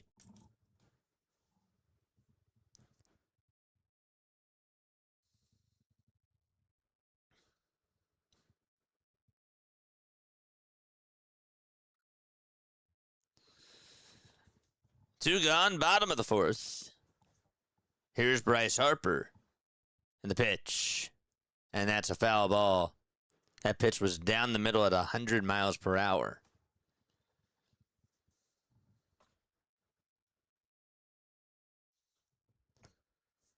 No balls, 1 strike. The 0-1 pitch, here it comes. Swing and a miss. It was a good sweeper thrown by Sandy Alcantara.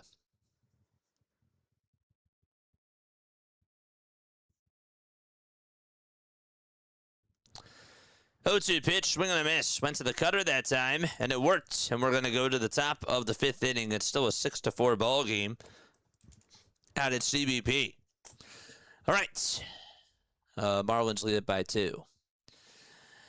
Other scores around Major League Baseball as we take a look at scores around the league. So the Giants and the Braves have resumed their game from last night. That game got suspended, and they're in the bottom of the 4th out in Atlanta. It's 3-2 San Francisco, and that's the score there. The Royals are up 4-0 against the Nationals. That game is currently in the top of the 6th. Mitchell Parker is now pitching. What else is going on? The Padres are up 1-0 against the St. Louis Cardinals.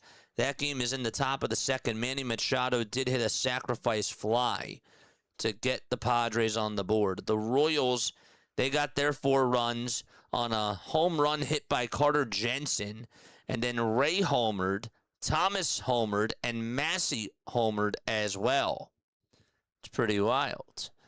So 4 solo home runs for them.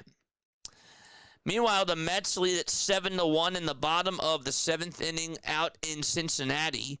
Remember, they have to fly over to Philly tomorrow, or after the game is done, and they play the Phillies tomorrow. Phillies are just going to stay at home. But yeah, they put up 7 runs. Juan Soto had himself an RBI single. Simeon also hit an RBI single. No home runs hit in that game. Vientos also had an RBI single and a sacrifice fly. Francisco Alvarez had himself an RBI single, and A.J. Ewing had a 2-run double. So that's all the scoring for the Mets in that game. Tigers and Astros are scoreless, and they are going to the top of the 3rd. Those are all your scores around Major League Baseball so far.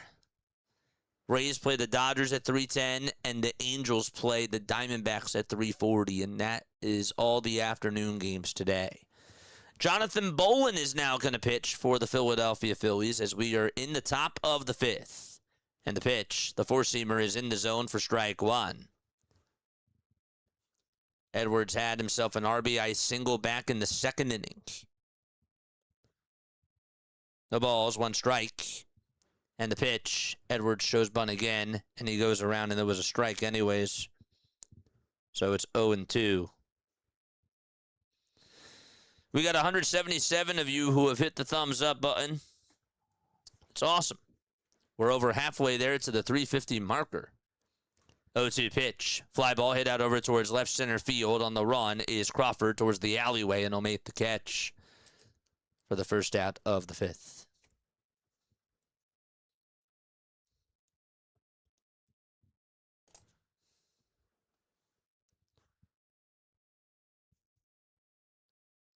JJ, did you see Verlander is coming back on Sunday for the Tigers? I didn't see that. No, I did not see that.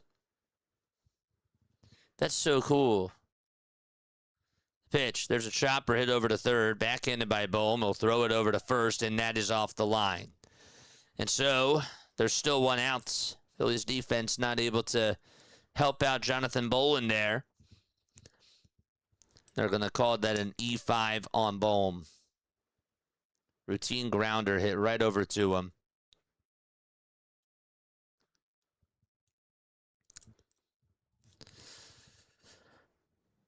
So a bad throw there. And Owen Casey is going to come on up to the plate next.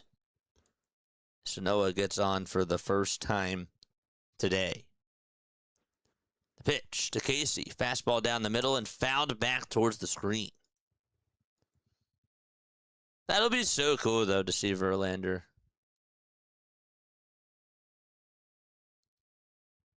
Can't believe it's only the bottom of the fourth. This is a long game. I like them long. No balls, one strike. 3 seconds left on the pitch clock. The 0-1 pitch is down and in for a ball. The best ones are the long games that have action. Those are the best baseball games, in my opinion. I do love me some pitching duels, though. I like suspense. 1-1 pitch, grounded over towards the right side. Stott throws it over to second for one. That's all that they're going to get.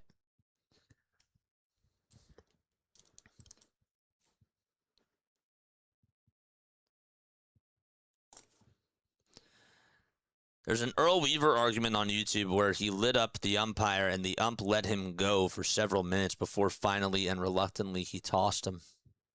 It's crazy.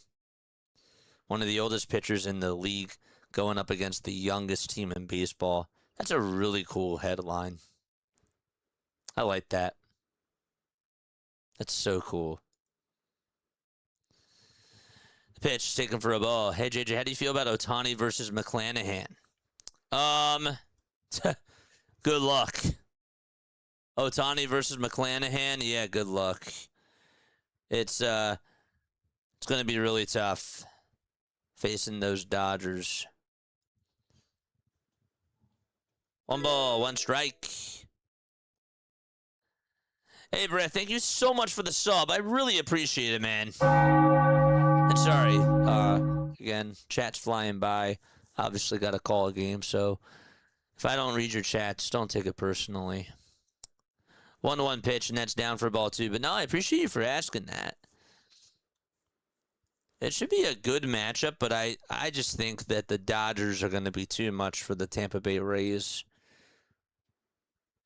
Even though their pitching has been really good in the series. 2-1 pitch is outside for ball 3. The throw to second base is in time by Garrett Stubbs. And Casey is out over at second base, and that should do it. Let's look at the replay again. Stubbs was ready. He just fired a strike over to second, and Turner caught it and tagged Owen Casey out at second. We're going to go to the bottom of the 5th. Man, they are so good. All 3 of the catchers that the Phillies have are really good with their pop time. There's no doubt about it. Marshawn has a great pop time. JT has a good pop time. And Garrett Stubbs has a good pop time as well, for sure. Oh, man. Good stuff. So Casey is out at second base. Caught stealing. And we go to the bottom of the 5th.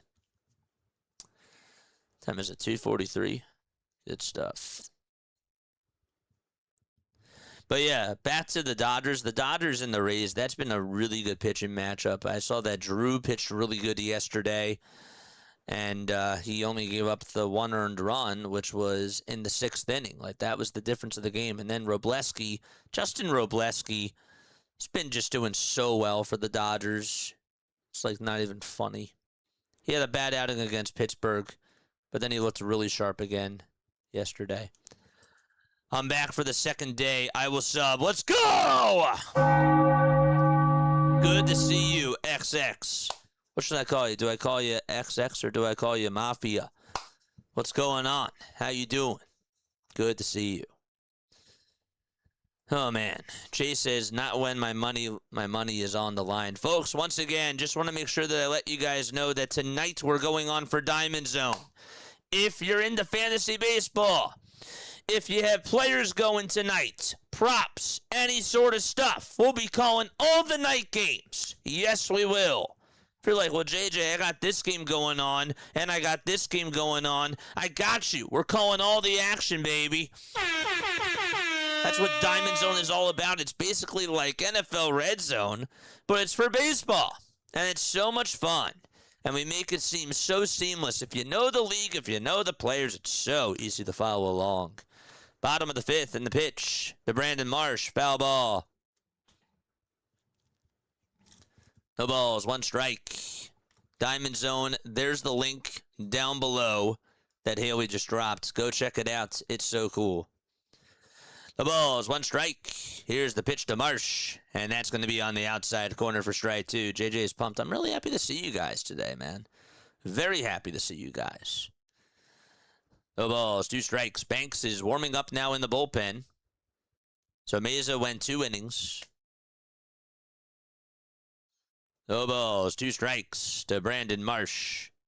Batted leadoff last night. He's batting 4th today.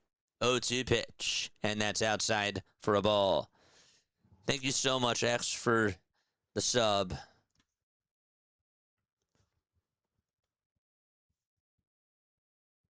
1-2 pitch, and that misses outside for ball 2.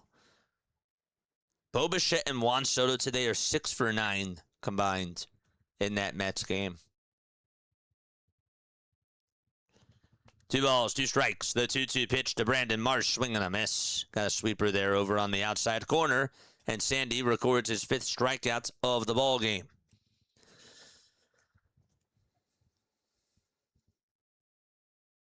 Oops, wrong inning. There we go.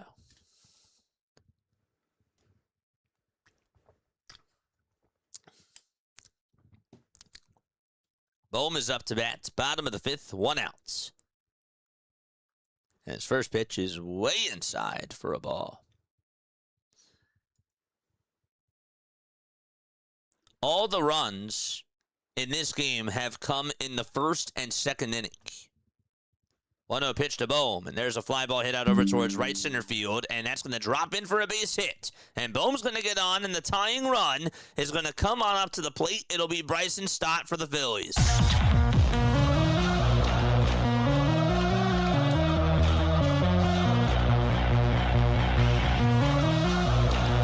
Bohm is hitting the ball really well now. Had that big 2-run homer in last night's game that went 447 feet. He's putting it together. Here comes Stott. First pitch, ground ball hit over towards the right side. Diving stop. The throw back to first. Did Stowers get the bag? I believe he did. And there's out number 2.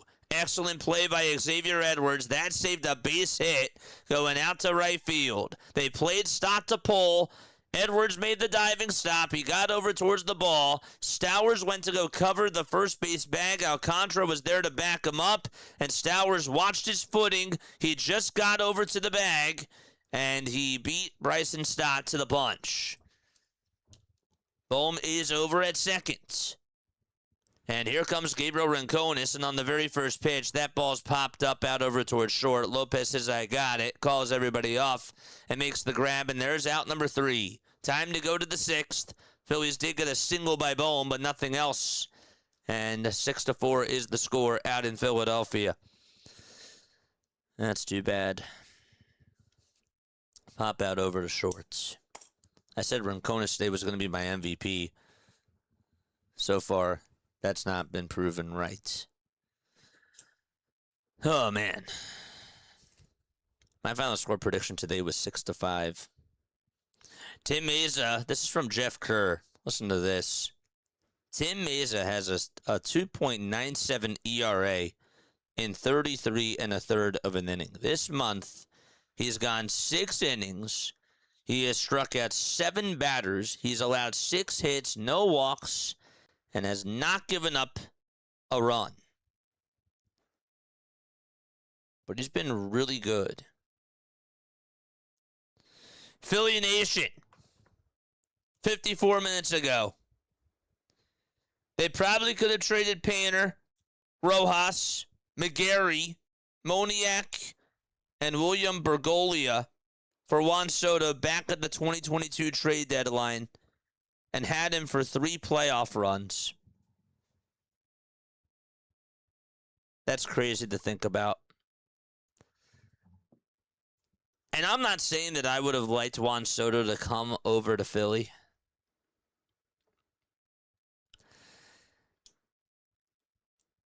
I wouldn't have done it. I know it sounds weird. I know you might think I'm crazy. But just to get that caliber of a player back then, obviously, you know, they're prospects, but it's just interesting to me. It really is. Tanner Banks, 25 games, an 0-4 record, a 5.74 ERA, and 26 2/3 of an inning. He has struck out 31 batters, but he has not been so good this season so far.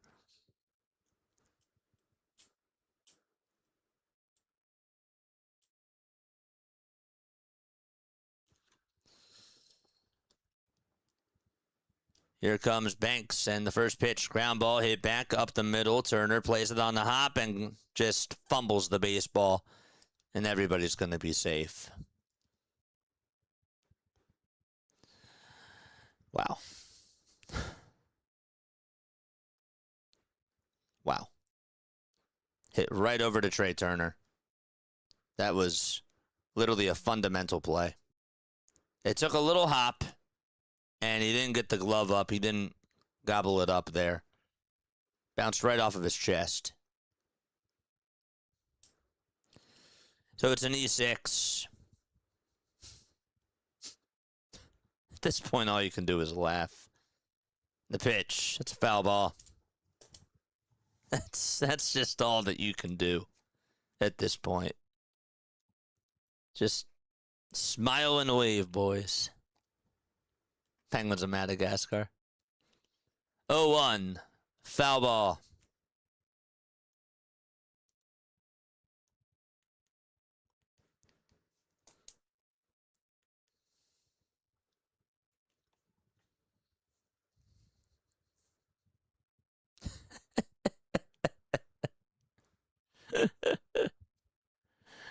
Oh, and 2 is the count. It's just brutal, chat.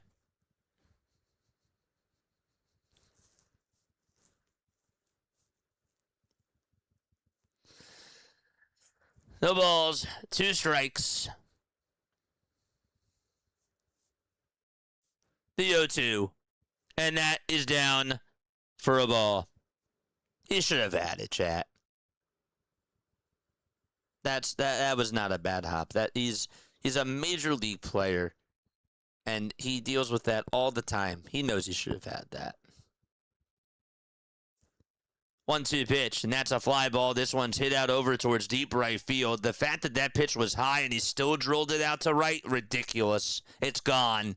A 2-run home run by Joe Mack, and now it's an 8-4 ball game in the top of the 6th. That's his 3rd homer of the season. That pitch was above the strike zone, and yet he still was able to hit it over 400 feet. Didn't have any sort of movement to it. It just stayed up in the zone, right where Joe Mack wants it. And he slaughtered that thing out to right. Did a little bat flip as well. And it hit the Toyota sign.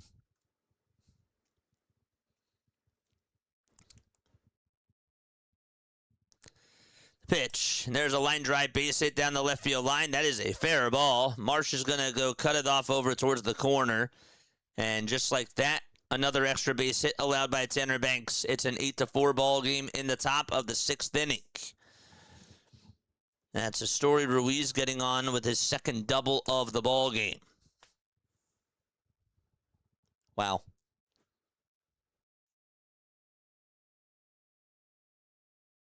Unbelievable. What's up, Hardcore? How you doing, man? Hope you're having a good day, man.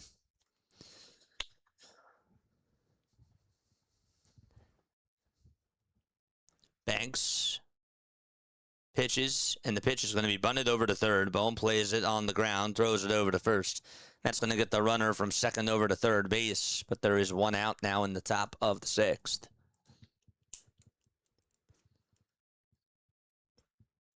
So Hicks is successful with the sacrifice bunt.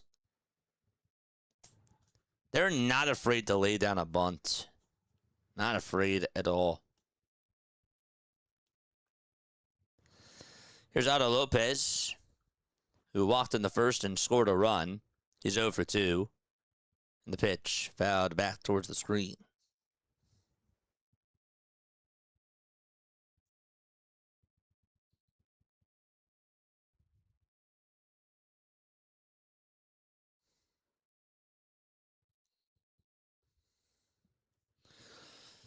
No balls, one strike. The 0-1 pitch, and that's outside and high for a ball. Phillies catching prospect Elario Farabis hit his 8th homer of the season today, and it went 403 feet. 1-1 pitch popped up and hit out over towards medium depth of right field. Rincones will make the catch. They're going to test the arm here. Here's the throw to the plate. It's late and not in time, and now it's a 9-4 ball game.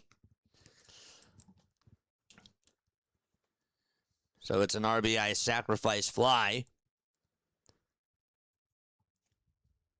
by Otto Lopez. They played small ball, and it worked. So it's a 5-run lead for the Marlins. And Stowers is up next. They just have speed. They were like, yep, I dare you. I don't know if he would have ran off of Garcia. Pitch to Stowers. That's another high drive hit out to deep right field. And for the second time today, Kyle Stowers leaves the yard and puts the Marlins in double figures. Just been a bad inning for Tanner Banks. And what else is there to say? A 6-run lead for the Marlins. This is getting ugly. Hanger out over the middle. Stowers took advantage again. Just drilled it out to right. Just a pure swing from a guy who has a lot of power.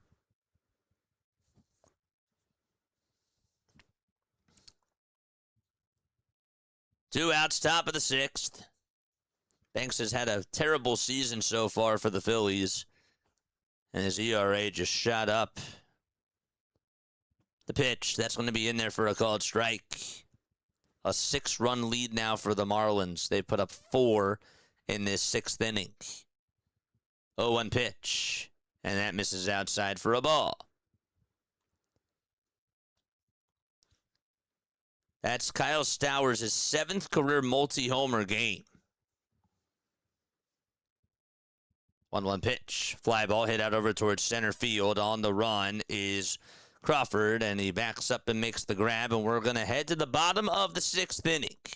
Phillies are down by 6. Then they have to dig themselves out of this hole. We'll be right back in just a few moments. Don't go anywhere.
folks. Once again, my name is Jason Joseph. This is Play by Play with JJ.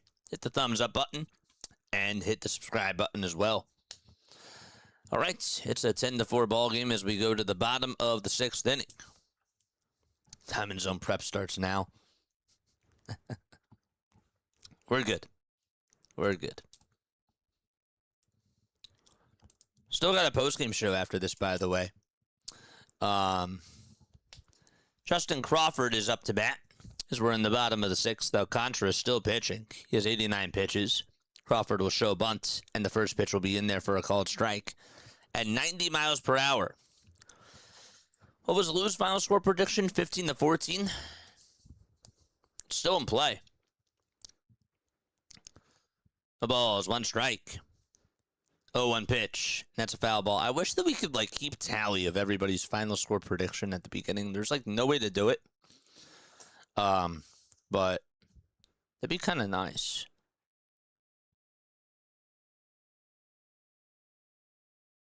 No balls, 2 strikes.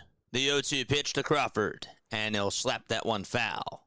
Sandy's still throwing 100 miles per hour. Phillies shut out the Marlins in the first game. They won 7-0, and then they demolished the Marlins in game 2 by a score of 8-2. 0-2 pitch, and Crawford hacks at it and fouls it off.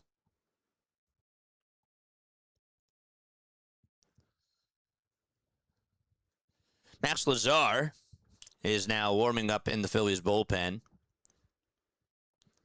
And he will pitch the top of the 7th. 0-2 is the count, and the pitch to Crawford. And this ball is going to be sliced out over towards shallow right field, but a nice catch made by Owen Casey to get out number 1. Over towards the alleyway, and there's 1 away. So now it's Garrett Stubbs' turn. Phillies have put up 8 hits today, and have also provided 4 runs. The Marlins, with runners in scoring position this afternoon, have provided 3 hits. They are 3 for 6 with runners in scoring position. The Phillies are 4 for 11. The pitch, that'll be grounded over towards the right side, and the throw over to first by Edwards is in plenty of time to get out number 2. Alcantara has retired 8 of the last 9 hitters. He has settled on in. Now it's Trey Turner, who is due up.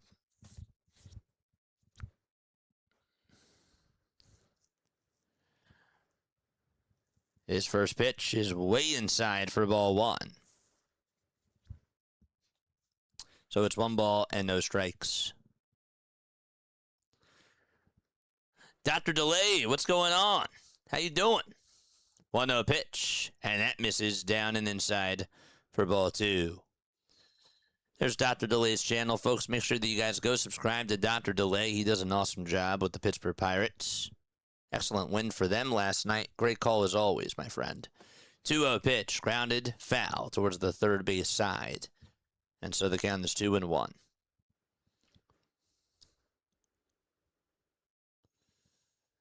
8 seconds left on the pitch clock. Alcantara kicks and fires. Swing and a miss. Changeup that just went below the zone.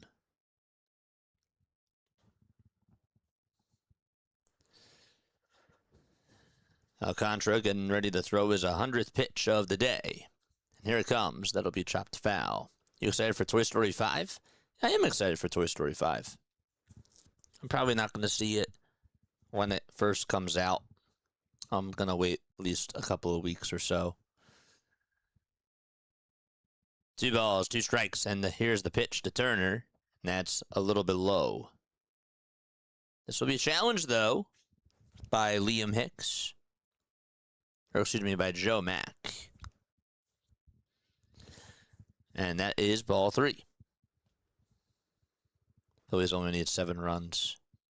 Hey, they came back from a 7-run deficit, or a 6-run deficit, earlier this year.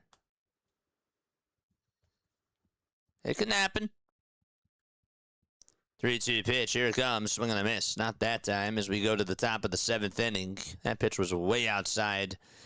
And so, Phillies are down by 6. We go to the top of the 7th. It's a 10-4 ball game. Marlins out in front by 6. Sanoa, Casey, and Marcy are going to come on up. It's like a merry-go-round. They've just been getting a lot of at-bats today. A lot of at-bats, for sure.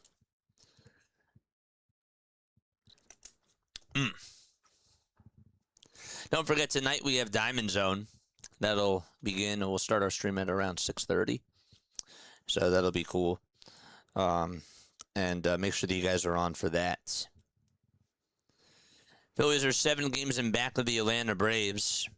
They're also 1.5 games above the Washington Nationals and 4.5 in front of the Miami Marlins. If we actually do take a look at the wild card standings really quickly, the Philadelphia Phillies coming on into today are just 1 game in back of the Cardinals for the top wild card spots. They're also a game and a half above the Washington Nationals. And then right behind them are the Padres and the Cubs. They are 1 game in back of Washington for that 3rd wild card spot. The Diamondbacks are a game and a half in back. The Marlins are 3 games behind the Nationals, and the Pirates are 2. And then the Reds are 3 as well. I guess technically speaking, the Mets are hoping that the Phillies can, I guess it doesn't really matter. Did they want them to beat the Marlins? I guess so. I don't know. Just laid $40 on the Phillies. Think that they can come back? Wish you good luck, my friend. I don't do any sort of betting advice, nothing like that.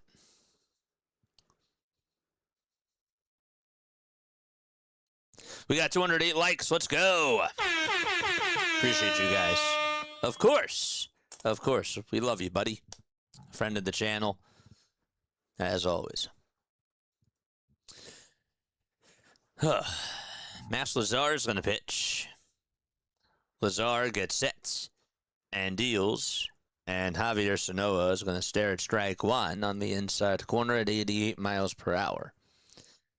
Javier's 0 for 3. Reached on an error his last time up. The 0-1 pitch. Line drive caught by Trey Turner. And there's out number 1. Turner was able to catch lightning in a bottle for the first out. Rough one today, fellas. It happens. I'm still very happy with Mattingly management so far. Yeah, absolutely. There's a lot to talk about during the postgame show. You know, we'll break it all down. I'm not really angry about this one. I'm really not.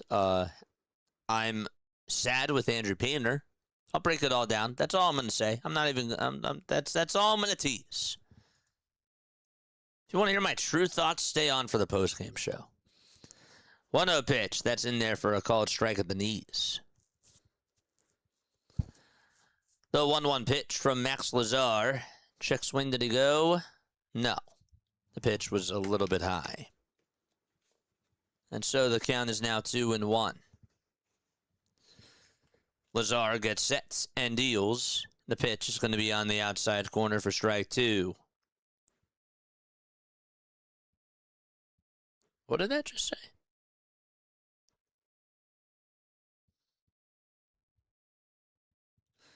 Two-two pitch and a foul ball. By the way, Flyers fans, what do we think about the trade with Toronto?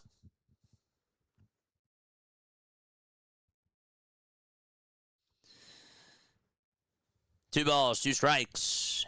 The 2-2 pitch. And a chopper hit right in front of the mound. And the throw over to first is in plenty of time for out number 2. So 2 up and 2 down. Let us know down below.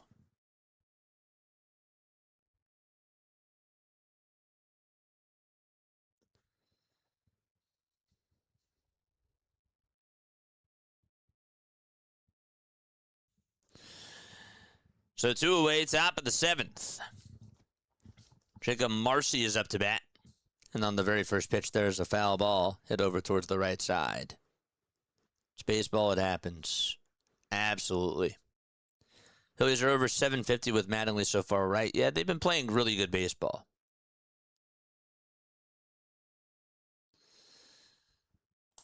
The pitch. And the 0-1 will be in there for strike 2. The trade with Toronto was decent, says Doug. Are you sad to see Urson go? 0-2 pitch. Swing and a miss. He struck him out.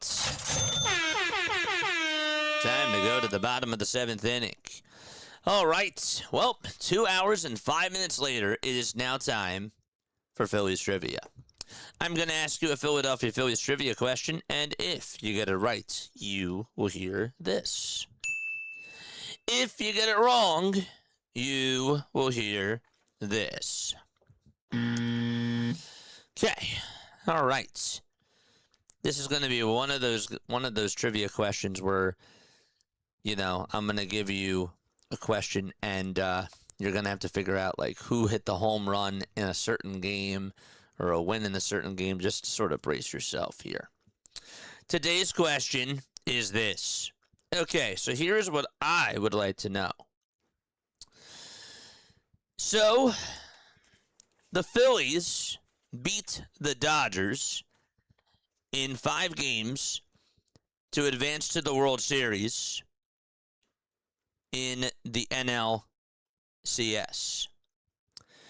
The pitcher that won Game 5 of the NLCS that year was who in 2008? I'm sorry. Did I say 2005? If I said 2005, I apologize. The Phillies pitcher who won Game 5 of the 2008 NLCS to put them to the World Series was who? Who won that game? 2008 NLCS. They went to the World Series. Which pitcher got the win?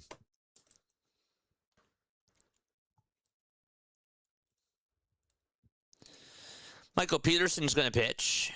34 strikeouts in 27 games and a 3.07 ERA. Cole Hamels. Easy. Easy. Brett Myers. Incorrect. It was Cole Hamels. Hamels got the win. Chad Billingsley got the loss. Rollins and Manny Ramirez homered. Phillies won that game 5-1. They won the pennant. The pitch, that's outside for a ball. Excellent stuff, chat. They won at Dodger Stadium. Hamels also won NLCS MVP for his efforts. Of course, he pitched so well in that game. The pitch.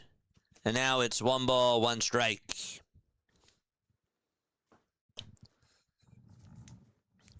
To Kyle Schwarber. The 1-1 pitch. And that misses inside and low for ball 2.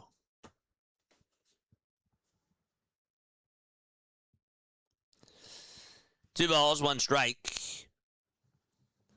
3 seconds left on the pitch clock. The 2-1 pitch, here it comes, and that misses in the dirt for ball 3. So now it's 3-1 to Kyle Schwarber. Don't forget, folks, to hit the thumbs up button and subscribe to the channel as well. We still got 302 people tuning on in. Thank you all so much for spending your afternoon with me. 3-1 on the way to Kyle. That'll be bounced foul.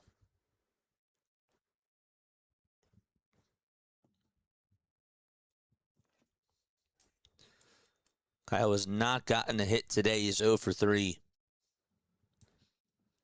Can he get on here?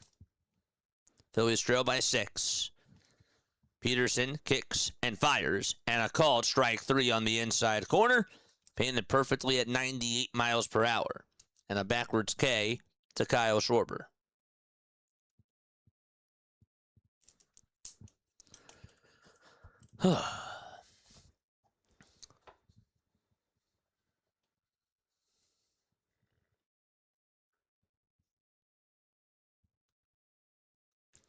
Harper is up to bat. And Bryce's first pitch is up high at 98 miles per hour.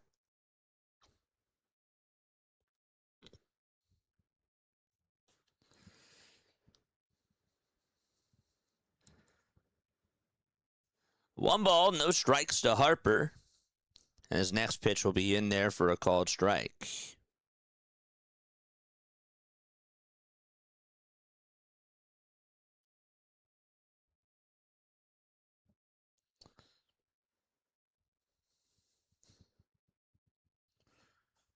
Next pitch. That's a foul ball. The Phillies have actually won 298, or sorry, they are 300 and 247 against the Marlins all time. Coming on into the series, they won 298 games, but yes, 300 wins and 247 losses against the Marlins throughout their franchise history. 1-2, and that is outside for ball 2.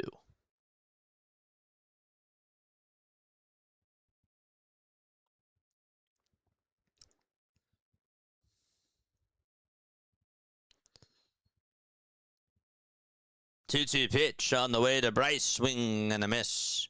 And so there's the second strikeout for Peterson. And there's 2 gone in the bottom of the 7th.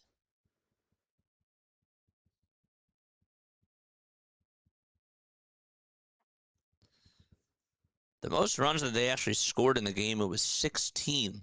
The Marlins lost that game 16-2. That was back in 2024. The pitch. That's outside for a ball to Brandon Marsh, who had the RBI single once upon a time back in the first. 1 ball, no strikes, and here's the 1-0 pitch on the way. That'll be called a strike, and it hits the outside corner. So the changeup will be in there for strike 1. There's a guy that's behind home plate that's wearing this Phillies Hawaiian shirt. It looks so cool. It's like a red Hawaiian shirt with white leaves across it. Looks really awesome. 2 balls, 1 strike. I don't have a Phillies Hawaiian shirt, but that's pretty cool. 2-1 pitch on the way, swing and a miss. Anybody own a pair of Phillies overalls? I'm not really big on the overalls, but I know that there are people that like it. 2 balls, 2 strikes. That's to Brandon Marsh. The pitch on the way to Brandon Marsh, and that's going to be fouled back again. Peterson, by the way, is a righty, and he struck out Schwarber and Harper.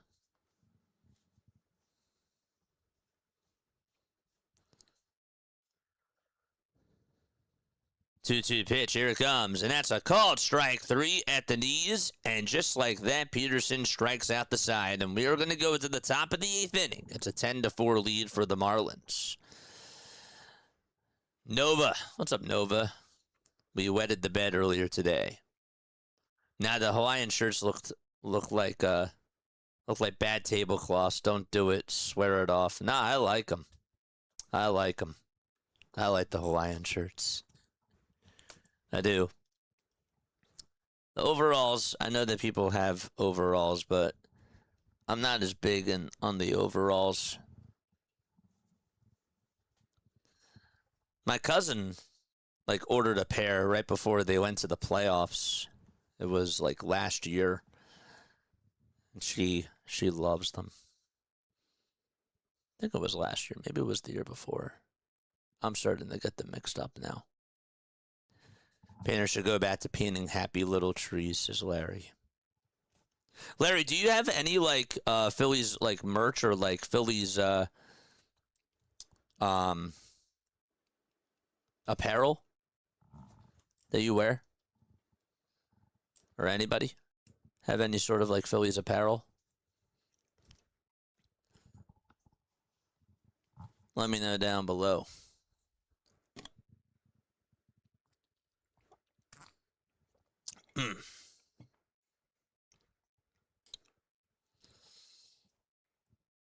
I like the little bucket hat that they gave us. I don't know where I put mine. I'll have to find it. It's somewhere in the room.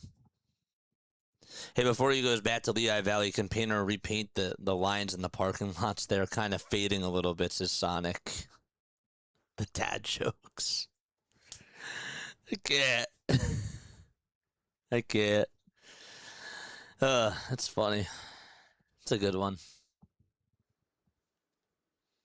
So we're going to the 8th inning.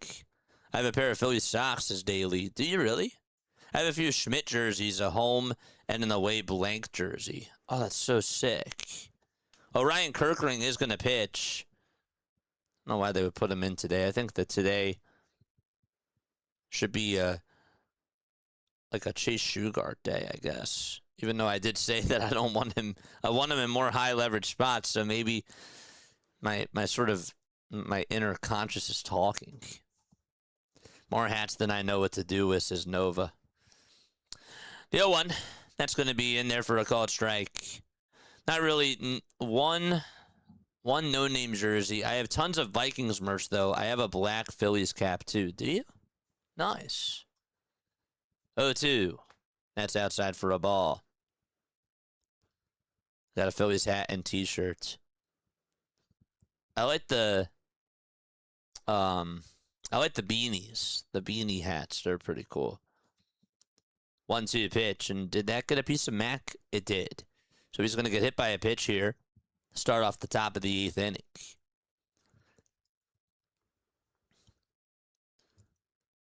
I got him right on the foot.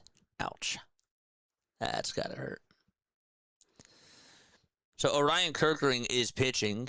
The last time that he pitched, it was on Saturday. So he was going to pitch today regardless, it seems. Runner over at first. Top of the 8th. And the pitch. There's a called strike of the knees. Taken at 96 miles per hour. Orion's earned run average is at 2.03. He's also struck out 29 batters. 0-1 pitch. And that is a foul ball. I have the Mother's Day cap. I always wanted the Mother's Day cap. That's so cool. I have a Marsh, Schmidt, and JT jerseys and all the 5950 hats. Really? What's up, Dave? How you doing, man? I have a one of one Fanatic custom bat as well. Oh, that's so cool. No balls, 2 strikes. Top of the 8th inning. Runner over at first. Story Ruiz is up. Kirk gets set and fires. Swing and a miss. And so there's out number 1 here in the top of the 8th inning. The sweeper was outside and low. And there's 1 out.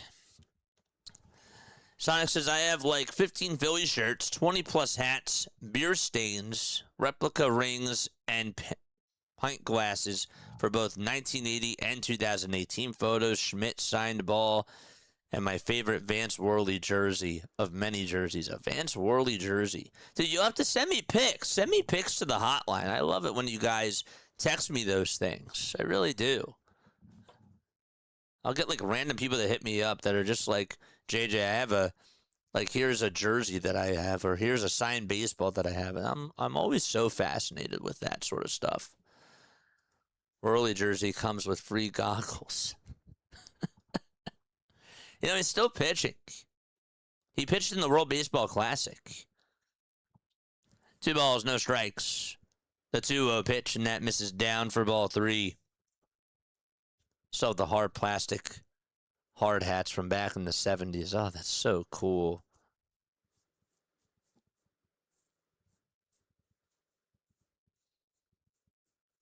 I have t-shirts and hoodies. Nice. What types of t-shirts and hoodies? 3-0 pitch. That misses outside and high for ball 4. And so Kirkring walks another batter once again. I saw Worley pitch in person twice, and he was awesome. Yeah.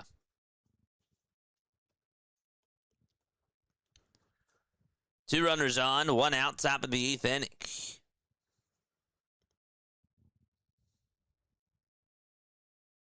(10-4) Marlins. I have a Mitch Williams signed baseball. Not sure if I should share that or not, says David. No, man, you're good. Merch is merch, man. Like, I have an Abraham Nunez signed baseball. You guys remember Abraham Nunez? That's like one of those names that you're probably like, wow, I totally forgot about that guy. But yeah, I have an Abraham Nunez signed baseball. 1-0 pitch. That misses outside for ball 2.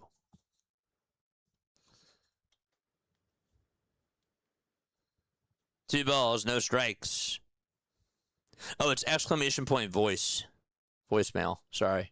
Exclamation point voicemail. I should probably change that to exclamation point hotline.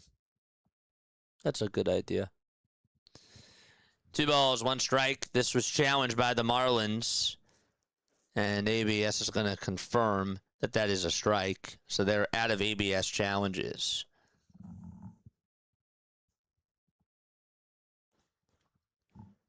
Two and 1 is the count.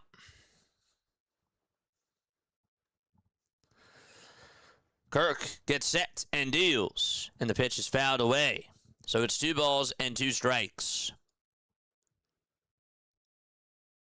Orion, so far in his career with the Philadelphia Phillies, he's pitched in 165 games. He has a 17-7 record. His career ERA is at a 2.65.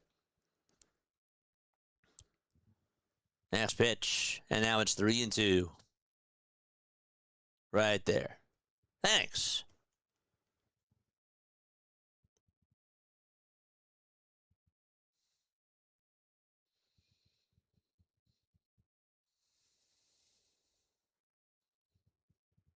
Dude, that Fanatic bat is insane.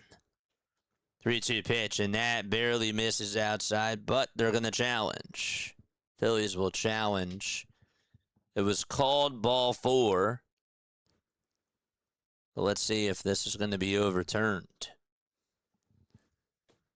If not, the bases will be loaded.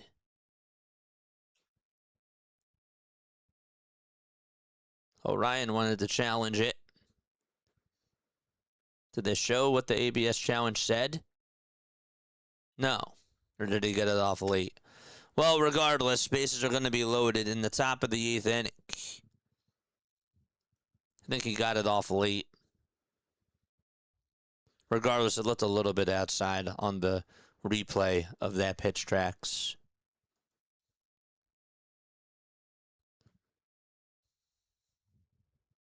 That Fanatic bat looks so cool. So not a good inning for Orion Kerkering. 10-4, top of the 8th, and now the bases are loaded.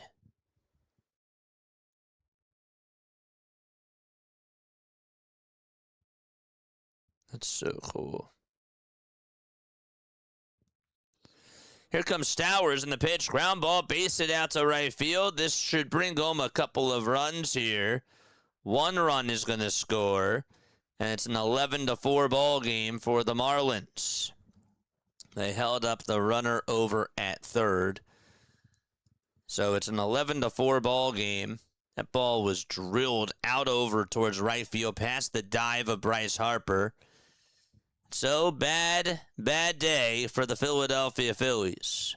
11 runs on 11 hits for the Miami Marlins.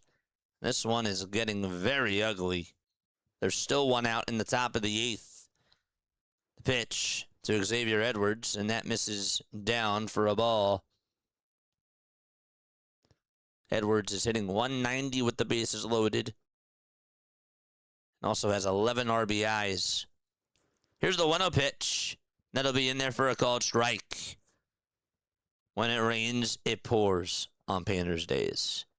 But no, dude, that bat is so cool. I love those Fanatic bats. 1-1 pitch. That's in there for strike 2. Phillies in Portugal sell. Good job, says Monkey D. Monkey D Show. Do you have a YouTube channel?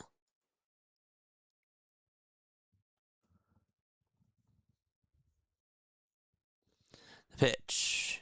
Time is going to be called, actually. It's 1 ball and 2 strikes.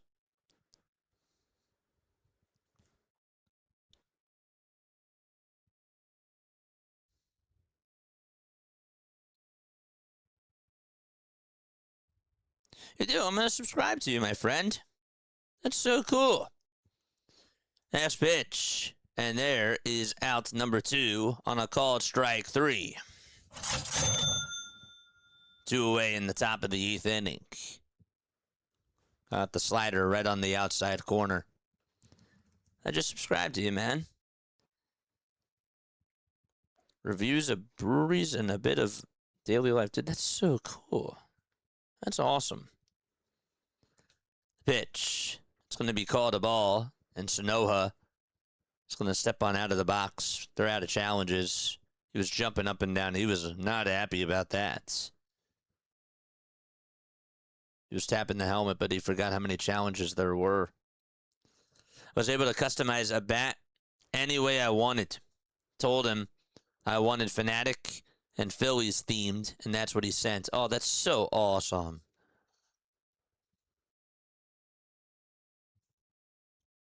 You want it in one of the Twitch streamers I mod for. Oh, that's so cool. The ball's 2 strikes. 2 outs, top of the 8th inning. The 0-2 pitch, and Sonoa is going to fly one out over towards shallow left field. Turner says, I got it, and he does. And he will make the grab for out number 3. Phillies down by 7 as they go to the bottom of the 8th inning. Bohm, Stott, and Rincones Jr. are going to come on up. All right, folks, where are we tuning on in from? Let us know down below. If you're still rocking with me, you guys are an MVP. You really are. If you're still here, we still have 292 people still here. Unbelievable. Insane. Where are we tuning on in from this afternoon? How we all doing? I know that the Phillies are not doing well. I hope that you guys are doing well, though. I really, really do. He always says I'm tuning on in from the backyard. Shout out to the backyard. Nice. I used to keep those old ice cream helmets. Yeah, I just got one. Let's go! Norfolk in the house. What's up, Sonic?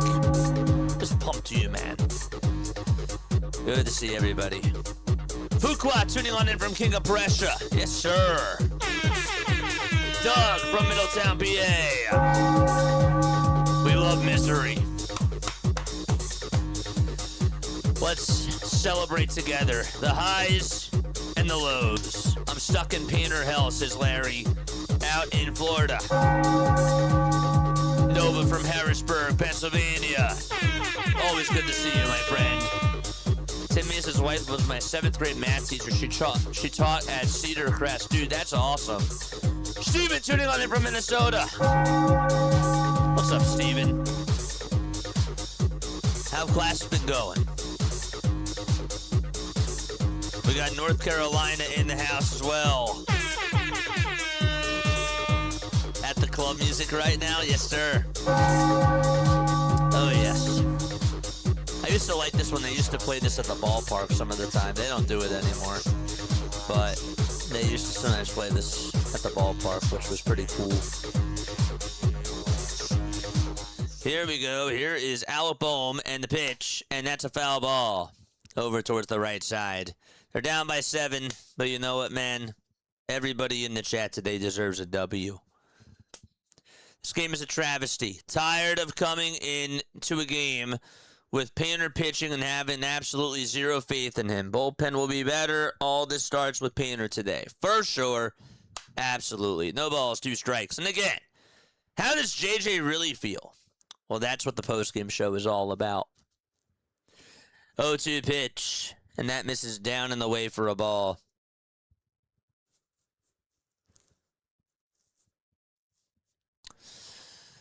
One ball, 2 strikes to Alec Bohm. Bohm today is 2 for 3, by the way. Zuber is pitching. The pitch, here it comes, and that is swung on and missed for strike 3. But that's actually really cool. His wife was your teacher. Wow.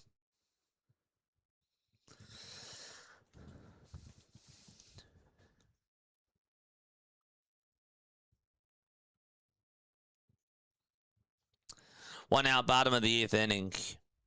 And the pitch is down for a ball.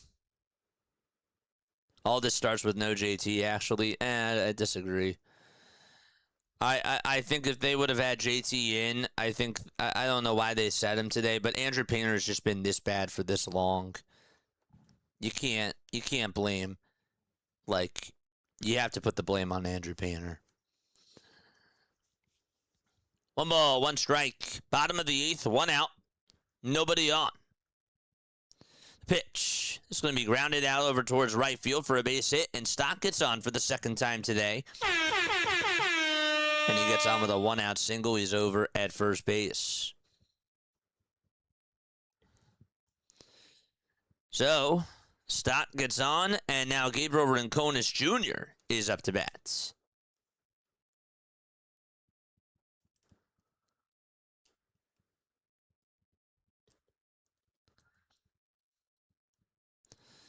Here comes Gabriel.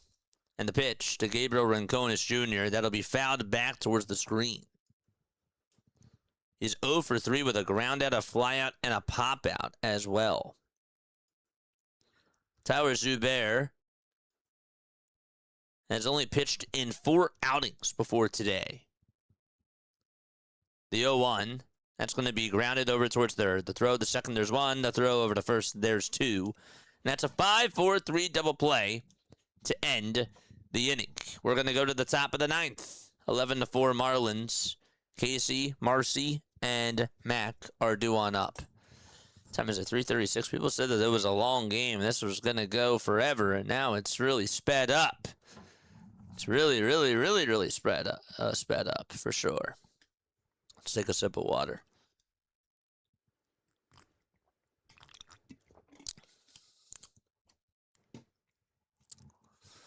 All right, other scores around Major League Baseball as we go to the top of the 9th inning.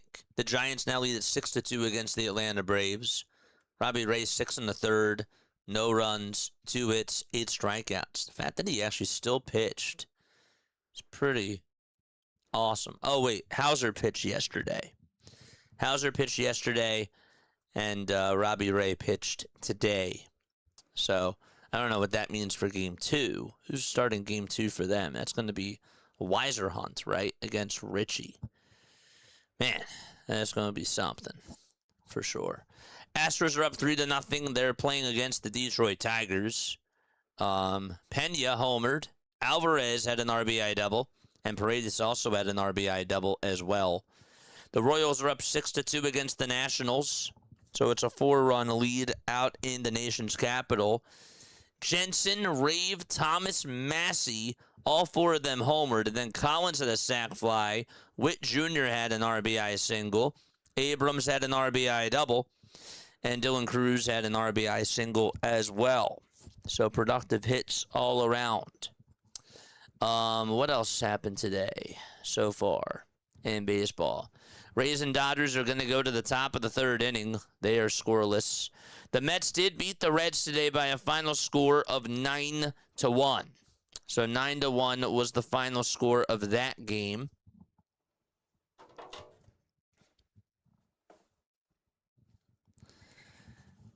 And McLean got the win. He pitched really well.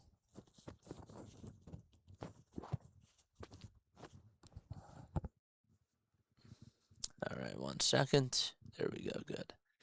Chase Shugar is going to pitch the top of the 9th inning for the Phillies. And Owen Casey will lead things off. The first pitch is outside and away for ball 1. 1-0 is the count. 11-4 Marlins. Top of the 9th, 10 seconds left on the pitch clock. And the pitch. And Casey is going to fly this one out over towards shallow right field. Stott loses it. And Rincones called him off and makes the catch. They zoomed out, so obviously you couldn't see where Rincones was. Looked like that it was all Stott's ball, but then they had to zoom back out. Rincones ended up making the catch anyways.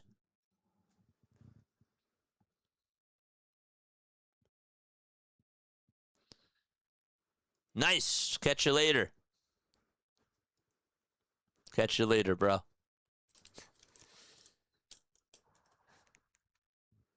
pitch. That'll be in there for a called strike. 0-1 is the count to Jacob Marcy.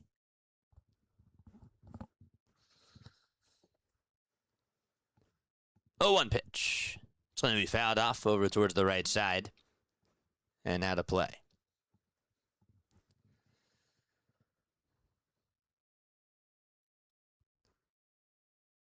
Padres also lead a 3-0. That game is in the bottom of the 5th. Kyle Leahy gave up 3 earned runs and struck out 6 batters in 5 innings. Machado had a sac fly. Tatis had an RBI double. And Bogarts had an RBI single.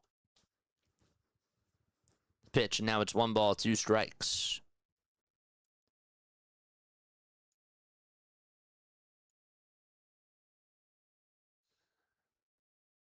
Would it shock you if the Padres traded Tatis before the deadline?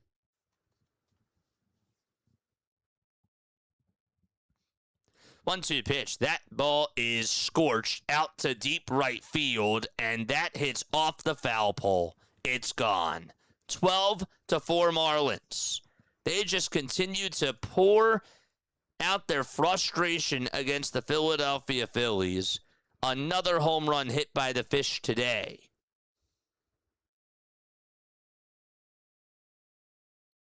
That is 5 home runs that they have hit in just this ball game alone. Another hanger out over the middle.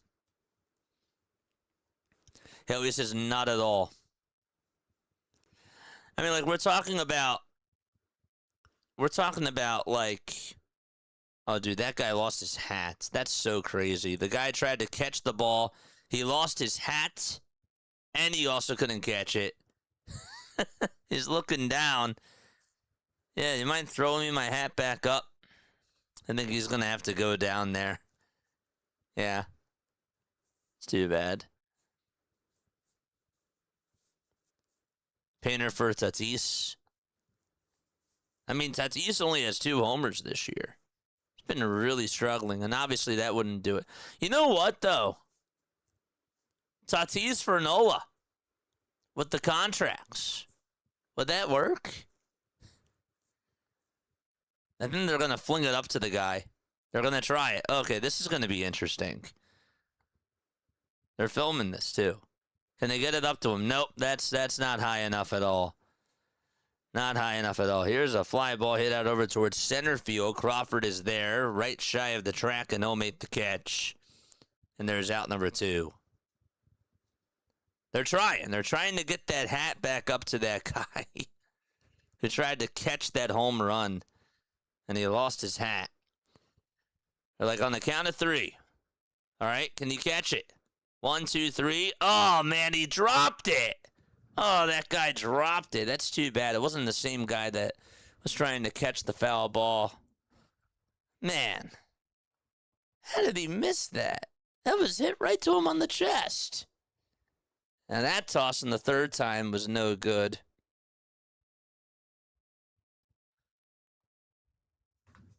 By the way, it's 1 ball, no strikes, with 2 outs in the top of the 9th inning.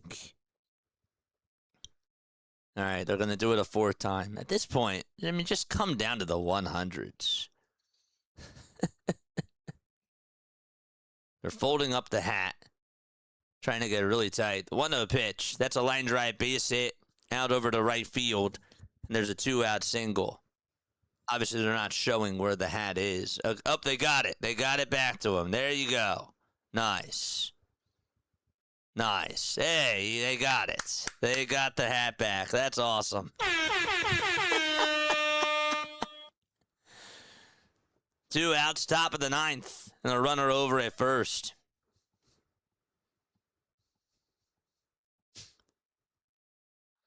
I know getting a ball at the game would be cool, but come on, people. They are not that expensive in the gift shop. Don't lose your hat, your phone, or your life for a ball. All right, that's going to do it for Chase Shugart. And so, Shugart is done after just 2/3 of an inning. I don't know why they're even taking him out at this point. Why would they even put in another pitcher?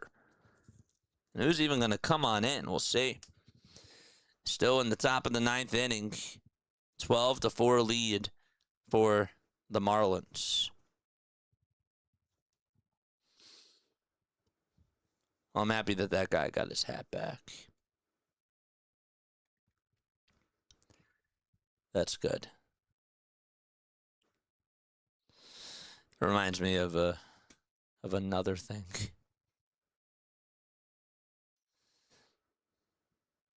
But that's hilarious.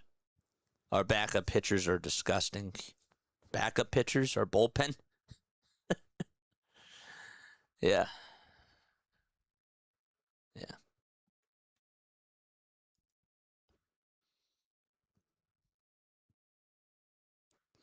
How's the World Cup going?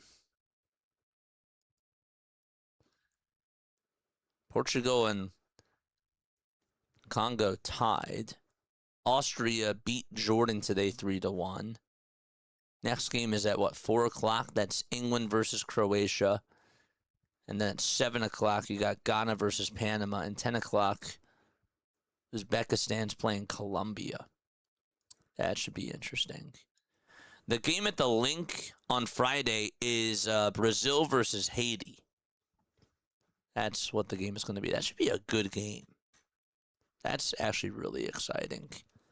The U.S. plays Australia on Friday afternoon at 3 o'clock. That will be in Washington.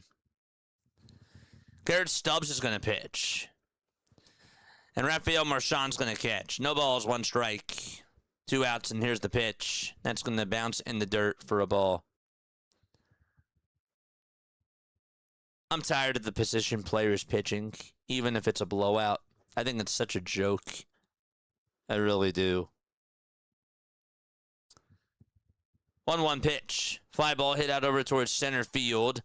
Crawford is there, and he'll make the catch, and we're going to go to the bottom of the 9th inning. Well, you got the out. And so, bottom of the 9th coming on up. Phillies are down by 8. Crawford, Stubbs, and Turner are going to come on up. So, folks, once again, my name is Jason Joseph. This is Play by Play with JJ. Thank you all so much for hanging out with me today on this snoozer, for sure. But make sure that you guys are back on tonight for Diamond Zone. We'll be back on. We'll start our stream at around 6:30ish or so. So that'll be cool. And once again, we'll have a post-game show after this. A lot to talk about, things to go on over. This one's really plain and simple to me. But we'll give all of our thoughts on this game during post-game show. And then, of course, we got to get ready for the Mets series tomorrow. Mets come on into town. So that should be a fun series for sure. Every time they play against the Mets, it's always a treat. It really is.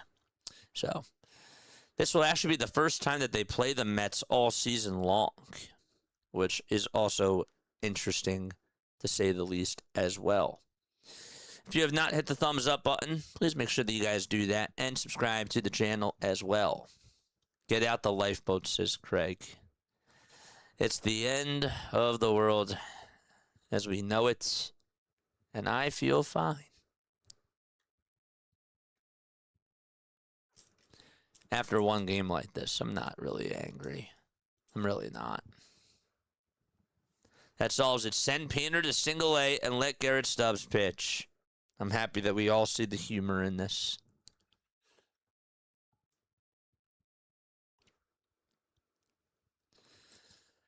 Mets are a joke, says Cool J. Yeah, Diamond Zone tonight. That's what we're going to be doing.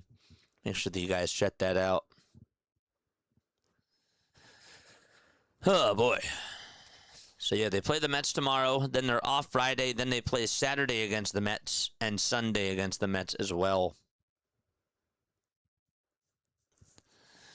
John King is going to pitch. 32 games for John King, a 3-1 record, and he will face Justin Crawford to start off the bottom of the 9th. And the first pitch will be fouled back over towards the screen. 0-1 to Justin Crawford. This felt like it was 2 different games. It really did. It was so long in the first 2 innings. The first 2 innings were like an hour, and the rest of the 7 innings were 2 hours or was just an hour 49, really. That's insane.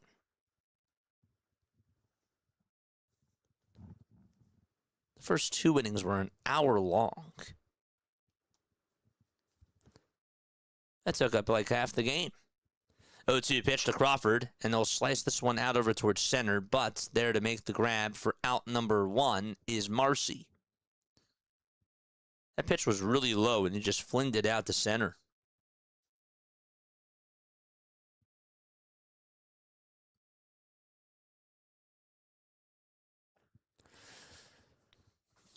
Voice your frustrations on the postgame show. JJ, I'm tired of this baseball team.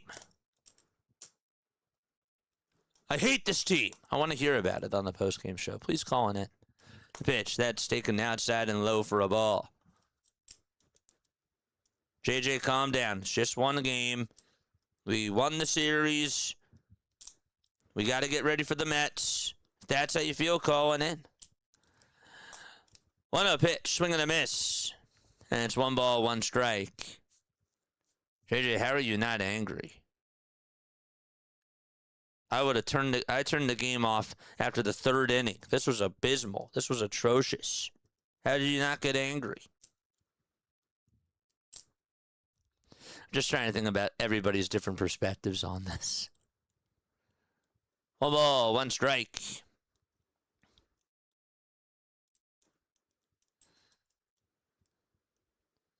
The 1-1 pitch on the way. That's a fly ball, and that's going to hook foul and out of play from Garrett Stubbs.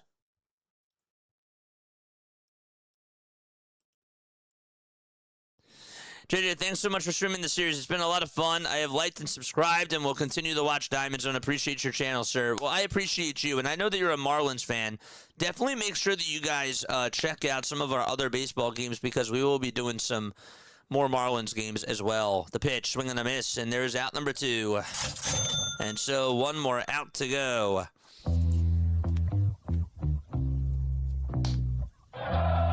Tomorrow is Aaron Nola versus Sean Manaea.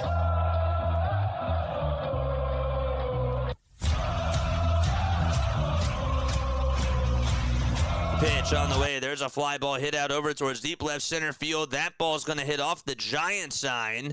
And Trey Turner is going to get on with a 2-out double in the bottom of the 9th inning. JJ, we would need a miracle.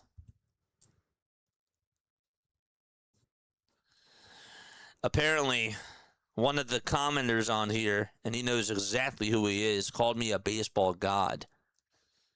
So, I guess I have magic powers. I got to put them to use, don't I? Rafael Marchand is up. Of course, and that's because they got rid of the DH. Because Marchand came on in to catch and Stubbs pitched. So Schwarber is out. 2 outs, bottom of the 9th. The pitch. And that is inside for a ball. I appreciate you, John. We have a lot of fun. No matter if they win or lose or if they get destroyed or if they lose 20 games in a row, we're still here, man. We're still here. 1-0 pitch, swing and a miss. Philly is a sports town. We eat, sleep, and bleed for our sports. Well. What do we have here, JJ, says Max Coverage TV. Max, this is all a dream. This is just your imagination. The 1-1 pitch, and that misses outside for ball 2. It's not as bad as it looks, I promise you. Didn't the Phillies win easily when you went to the game? No, that was a back-and-forth game. That was when they played against the Chicago White Sox, and Duran got the save. 2-1 pitch, and that's a foul ball. Unless there was a game I was at that I didn't know that I was at. 2-1, and that's fouled away. 1 more strike to go. What's up, Max? How you doing, my friend? You got the Yankees tonight. Go follow Max for all the Yankees action. The 2-2 fouled off over towards the left side, and we'll do it again. Make sure that you guys go follow Max Coverage TV. Larry, do you remember calling me a prophet? Or do you remember calling me a baseball god? 2 balls, 2 strikes. The 2-2 pitch. That is a little bit outside for ball 3. Phillies don't have any ABS challenges left. So it's 3-2 to Rafael Marchand.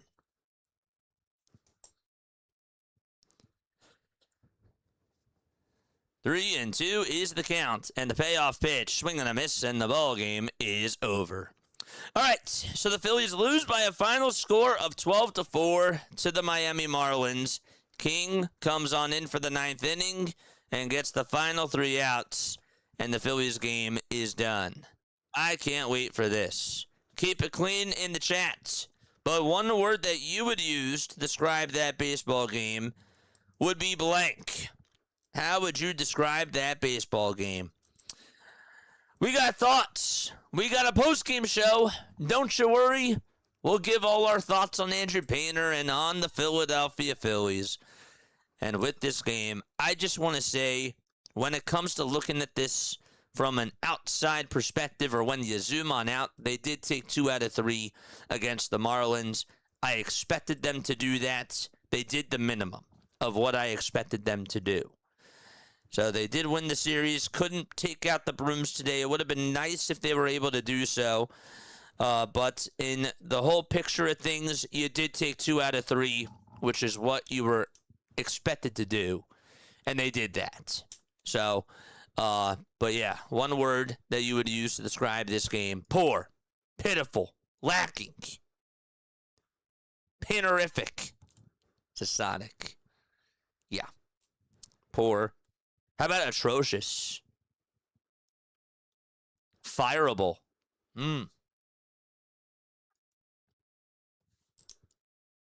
Sad. Sad, says Larry. Paintless. How about paintful? That was a painful game. Dust. It was a pooper. It was a snoozer. Yep. Throw all those words in the center of our circle. Garbage. Garbage. Garbage. Do people say garbage? My dad says garbage. Fried. Yeah. Wasted, says Morty. Morty says that this was a wasted game. Yeah. This one's simple to me. But we'll be taking phone calls. I want to hear all about it. JJ, in the grand scheme of things, they took 2 out of 3. That's the bottom line. Got to go out there. Got to beat the Mets. Got to take care of business against those New York Mets tomorrow with Aaron Nola out there on the hill. On the flip side, JJ, Dave Dombrowski should be fired. Andrew Painter only gets the call up just because he doesn't even have to work for it, and they got rid of Ranger Suarez, and it's time to send Andrew Painter down. I can't stand it. I can't take it anymore. My eyes bleed when I watch this guy pitch. I want to hear all about your thoughts on the other side. I do. I would like to hear all about that. All right. We'll be back in 5 minutes. Okay, and we'll be taking phone calls after we do our opening monologue. And I will see you all very, very soon. Don't go anywhere.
graduated from Rowan University in the spring of 2022 with a sports communication and media degree.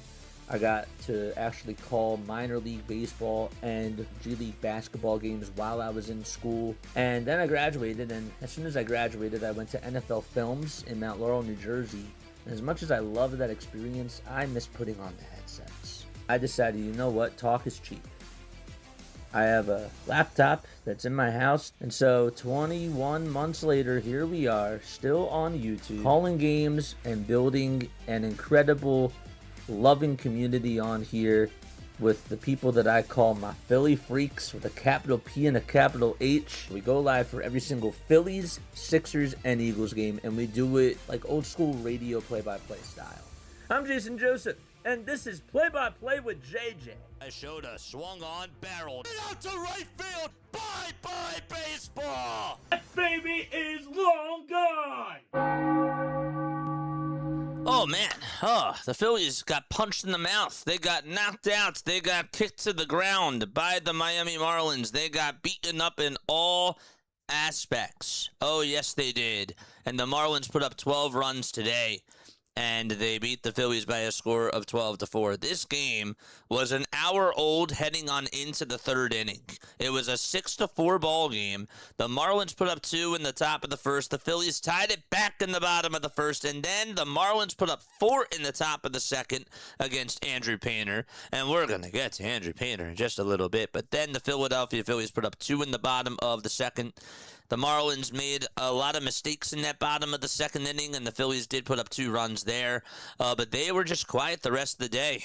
They really were. They were quiet the rest of the day, and the rest of the game itself was literally the first 2 innings. I'll put it to you this way. It was about like 2/3 of that game.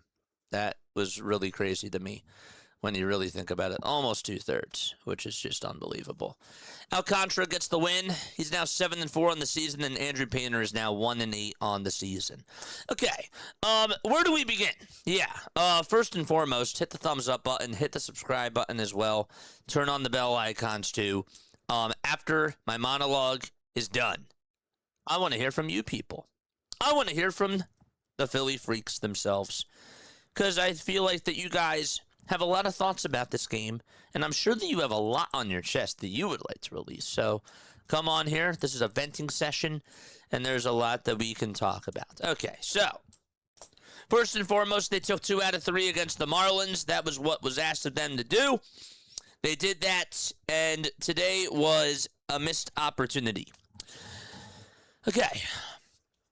When I was younger, and you're going to see where I'm going with this. When I was younger, I really loved Sesame Street, okay? I was a big Sesame Street fan. I know that we had Elmo on the broadcast earlier this year, and that ended up being a whole meme for sure. But I think today, the Philadelphia Phillies should have had Oscar the Grouch on during like the 8th inning or so, because if you know about Oscar the Grouch, Oscar loves trash. And we should have just fed him this game tonight, this afternoon, really, because this was trash. This was disgusting. This was abysmal. This was atrocious. This was one I would certainly give to Oscar the Grouch. I'd crumble it up in a piece of paper, just feed it right over to Oscar and have him take it, because that's what he loves. Oscar loves trash. And today was just one of those days. Andrew Painter today, it is at the point now where the Philadelphia Phillies are just going to have to send him back down to AAA. You don't even have an option at this point. You really don't. He has just been horrendous. Today he only went 2 innings, and he gave up 6 earned runs. He struck out 3 batters. He gave up 2 walks.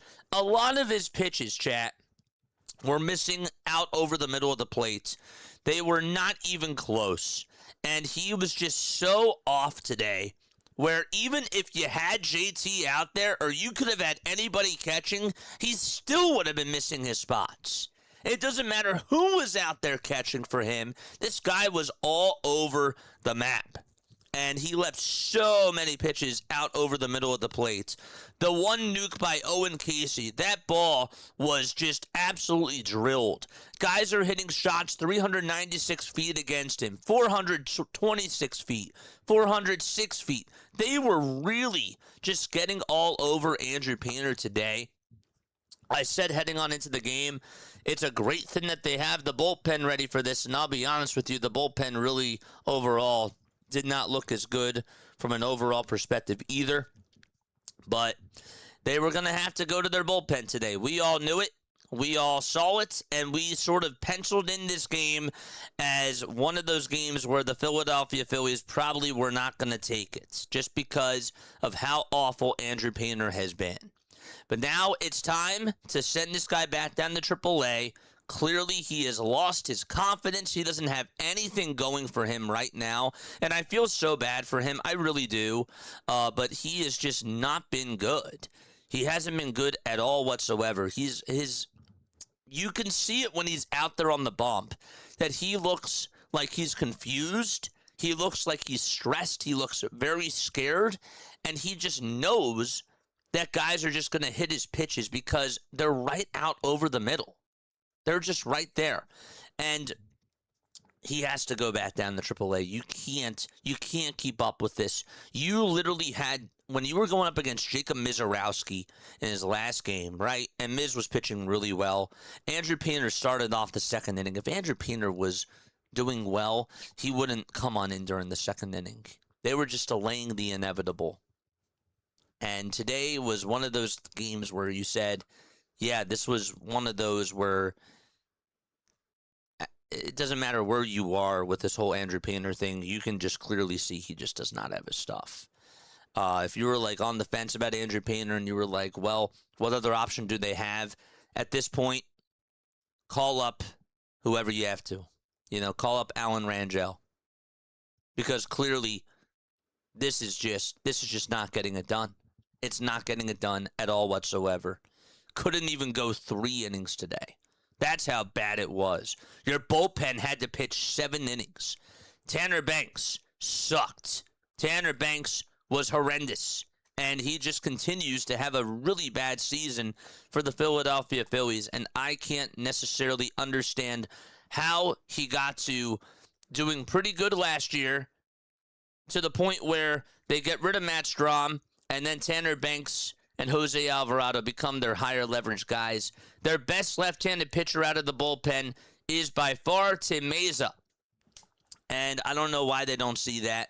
It makes no sense to me, but their left-handed bullpen pitching is just also absolutely awful.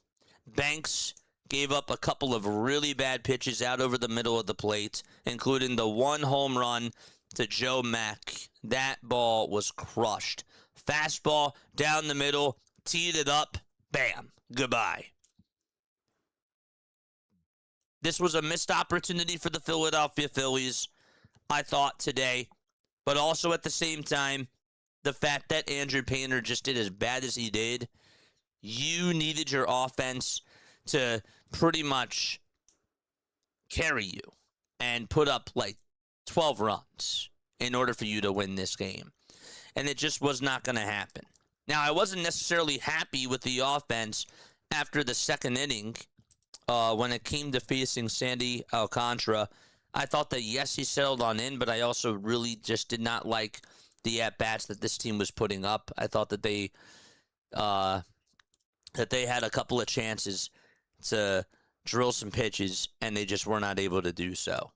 But ultimately, at the end of the day, you lost this game because Andrew Painter just pitched horrendously. That's why you lost. That's exactly why you lost. Andrew Painter put you in a position to lose. Didn't matter who was going to be catching today. I would have started JT, but again, JT doesn't pitch. Andrew Painter is the guy that pitches. And Painter still has been bad with JT out there at the plate. So it's inexcusable.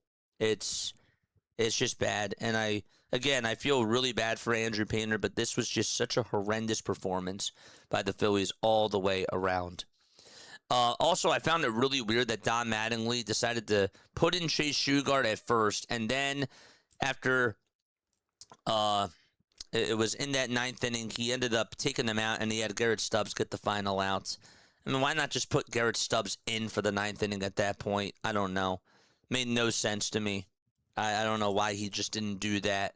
Save Chase Shugar for tomorrow because you have Aaron Nola pitching tomorrow, too. Everybody forgets about that. Nola's going to pitch tomorrow, so you're going to have some guys ready for the bullpen. Meza, Bolin, Banks, and all of them are still going to have to pitch like 2 days in a row. I get Orion Kirkland came on in for today. He hasn't pitched since Saturday. I still wouldn't have had him pitch today. I don't know why. I mean, I know why. They were going to pitch him today regardless, but still, it was just not a good day because now they're without Brad Keller and their high-leverage guy that they go to in the eighth inning, which is Orion Kirkland. Now he's not available. So I just, yeah. This bullpen is in shambles. The starting pitching only going 2 innings definitely did not help out. Meza did good. Bolin did fine. Lazar pitched okay. And everybody else just did not do well at all today. Everybody else stunk. Everybody else laid an egg. The only guy, it's actually really frustrating today? Trey Turner had 3 hits. Also had a ridiculous error over at shortstop. But people are going to say, well, he's starting to hit the ball. At least he got 3 hits today. This was one of those games where I could just say to Trey Turner, you got to take this game and throw it away. Because this was not a game where Trey Turner even had a good day, I thought, offensively. I thought that, yes, he had that one nice single that he had out over to right field in the bottom of the first inning. That I will count. Other than that, nothing else.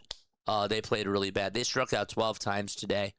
Struck out 12 times. Kyle Schwarber struck out 3 times. Harper struck out twice. Marsh struck out twice. Just not a good day. Not a good day at all. But you still took 2 out of 3. You still won the series. And that's my main takeaway. I'm not happy, though, with this performance. This leaves a very sour taste in my mouth going on into the Mets series. But throw it in the trash can. Give it to Oscar the Grouch and move on to the next one. That's all I got. That's literally it.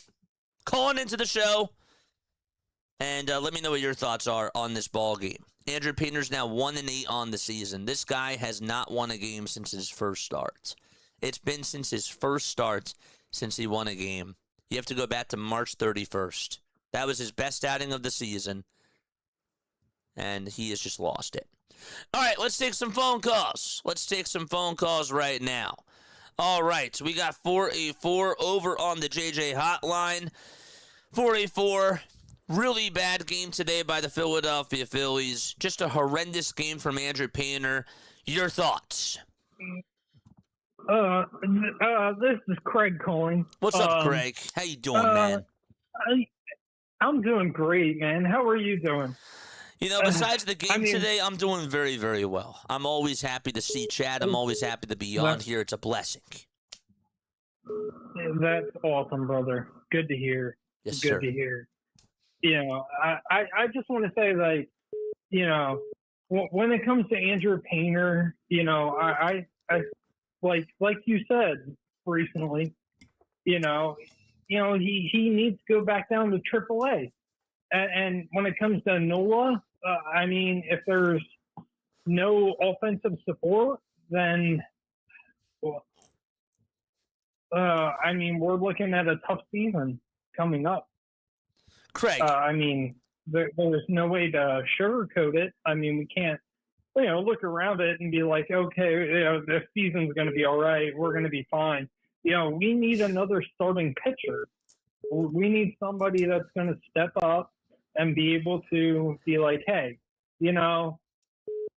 I'll be able to do it because, you look at Wheels, and everybody else on the team, and, they can't carry the team. Nope. On Absolutely. their back. Yeah. And just to piggyback off of what you said when it comes to Andrew Painter, your number 4 starter, Craig, has a 12.6 ERA over his last 4 outings. Yeah, which is Horrible. 12.6, not 2.6. I mean, I would rather bring him back down to the Iron Pigs, like bring him back down to Lehigh Valley. Let him come back down here. Because honestly, they need help overall when it comes to certain aspects of the game in certain positions right now, because we're not looking too good. No, we're not looking that sharp, and I'm shooting it, straight. Harry Callis used to be the same way. Right. He used to be like, that ball is out of here. Well, we lost another one. Or like, it's it's true. just one of those things. You have to be, honest with your team as much as yourself. But I know the team is trying to do as much as they can with, the coach that they have right now. Yeah. It's crazy. But still, there's no excuse. No, not at all. They have to step up. They have to play their game. And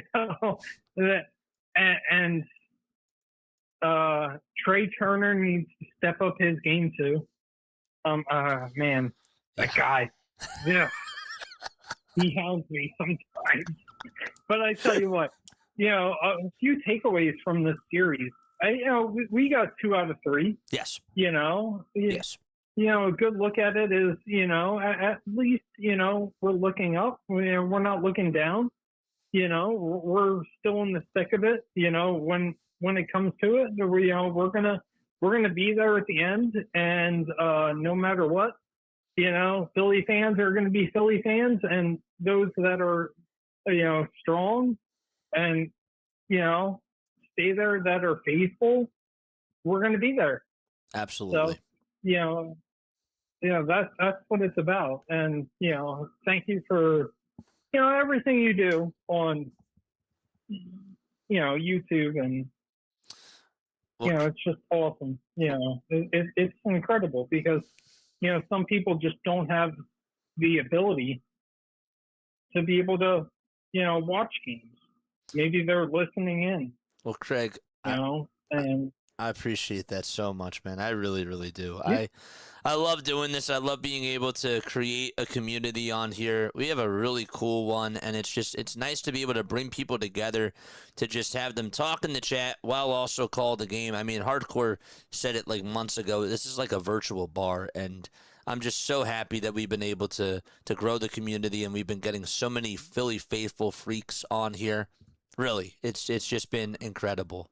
And I appreciate your call, by the way. Like, always call back on in anytime. You had some really awesome takes, and I want to make sure that I address a couple of things that you said after I hang up with you. But thank you so much, man. Well, thank you for your time, and, you have a good day. I appreciate it, man. I really do. All right, so let me get to a couple of his comments first and foremost. Yeah, at this point, okay, this whole Andrew Painter thing, there's no doubt about it. You got to send him back down. You got to try to boost his confidence back up, or just try to work with him on just mechanics and just have him pitch down there, because clearly at the big league level, he's just not there. He is so lost. Every time that I see him go out there on the mound, he just looks scared. He's like that. There's one SpongeBob movie that they had. It was the first SpongeBob movie where they had King Neptune in there, and King Neptune just brought that fear into a couple of people's eyes. And there was that one scene, I forget who it was, but you could tell that the guy like walks on in to go talk to King Neptune, and he is just shaking. Like, he is just so nervous, and he has all the jitters, and you can see the water drops coming out of his head. Like, he's sweating. That's how Andrew Painter looks right now. It just feels like that he has lost all of his confidence, and it's so sad. So Alan Rangel, to have him come on up, I think that's absolutely the right move. And this Trey Turner stuff, I don't know what they're going to be able to do to address it, because clearly When you saw the lineup yesterday, you were breathing, you were smiling, you were like, oh my gosh, Sosa's playing, Brandon Marsh is also batting leadoff, and you don't have to deal with Trey Turner. Like, just bad stuff, you know? And I hate being this way because when the Phillies first got Trey Turner, I was excited. I was ready for, I thought that it was going to be a good move. And I've been wrong about this whole Trey Turner thing so far. It's not been fun. And this year specifically, it has not been fun to watch at all whatsoever. When Trey Turner did get hot in 2023 in August and September, that was great. And he had a couple of playoff moments that year. That was cool. And then in the first half of 2024, it was fun. But it overall just has not been a good experience with this Trey Turner contract. And they have a problem there. So, yeah, you're going to have to, at this point, I think that you're better off just having a bullpen game every fifth day for at least the next couple of weeks rather than throwing Andrew Painter out there. It's where we are. It's so sad, for sure. All right, calling into the show. Again, if you want to call in and give me your thoughts, absolutely call back on in. I saw that we had a couple of people trying to call.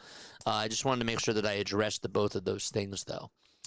I think it's over for Hype Boy Painter. I can't believe his ERA is under a 10. As I mentioned, over the last 4 days, it's at a 12, a 12.6 to be exact.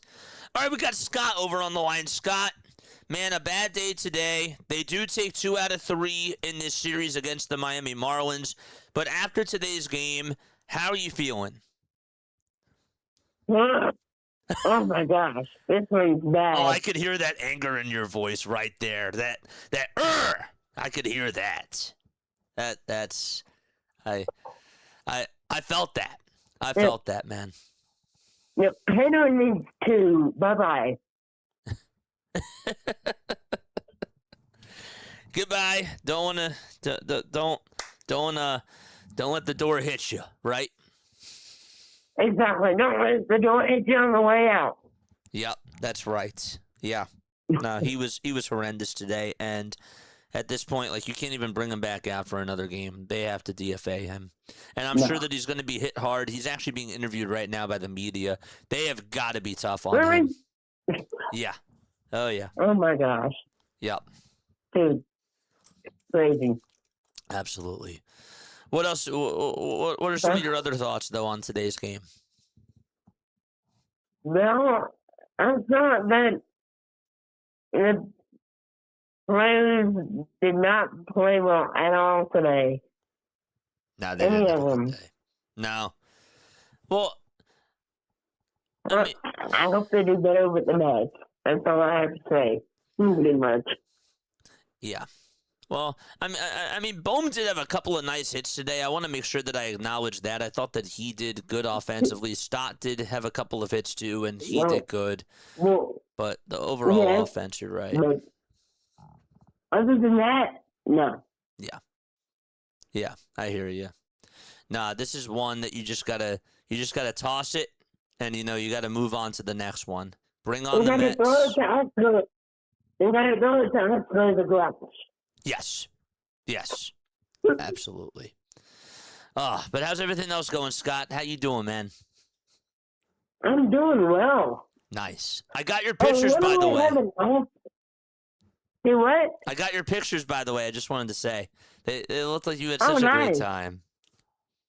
I did, yeah. Nice. I got to go fishing.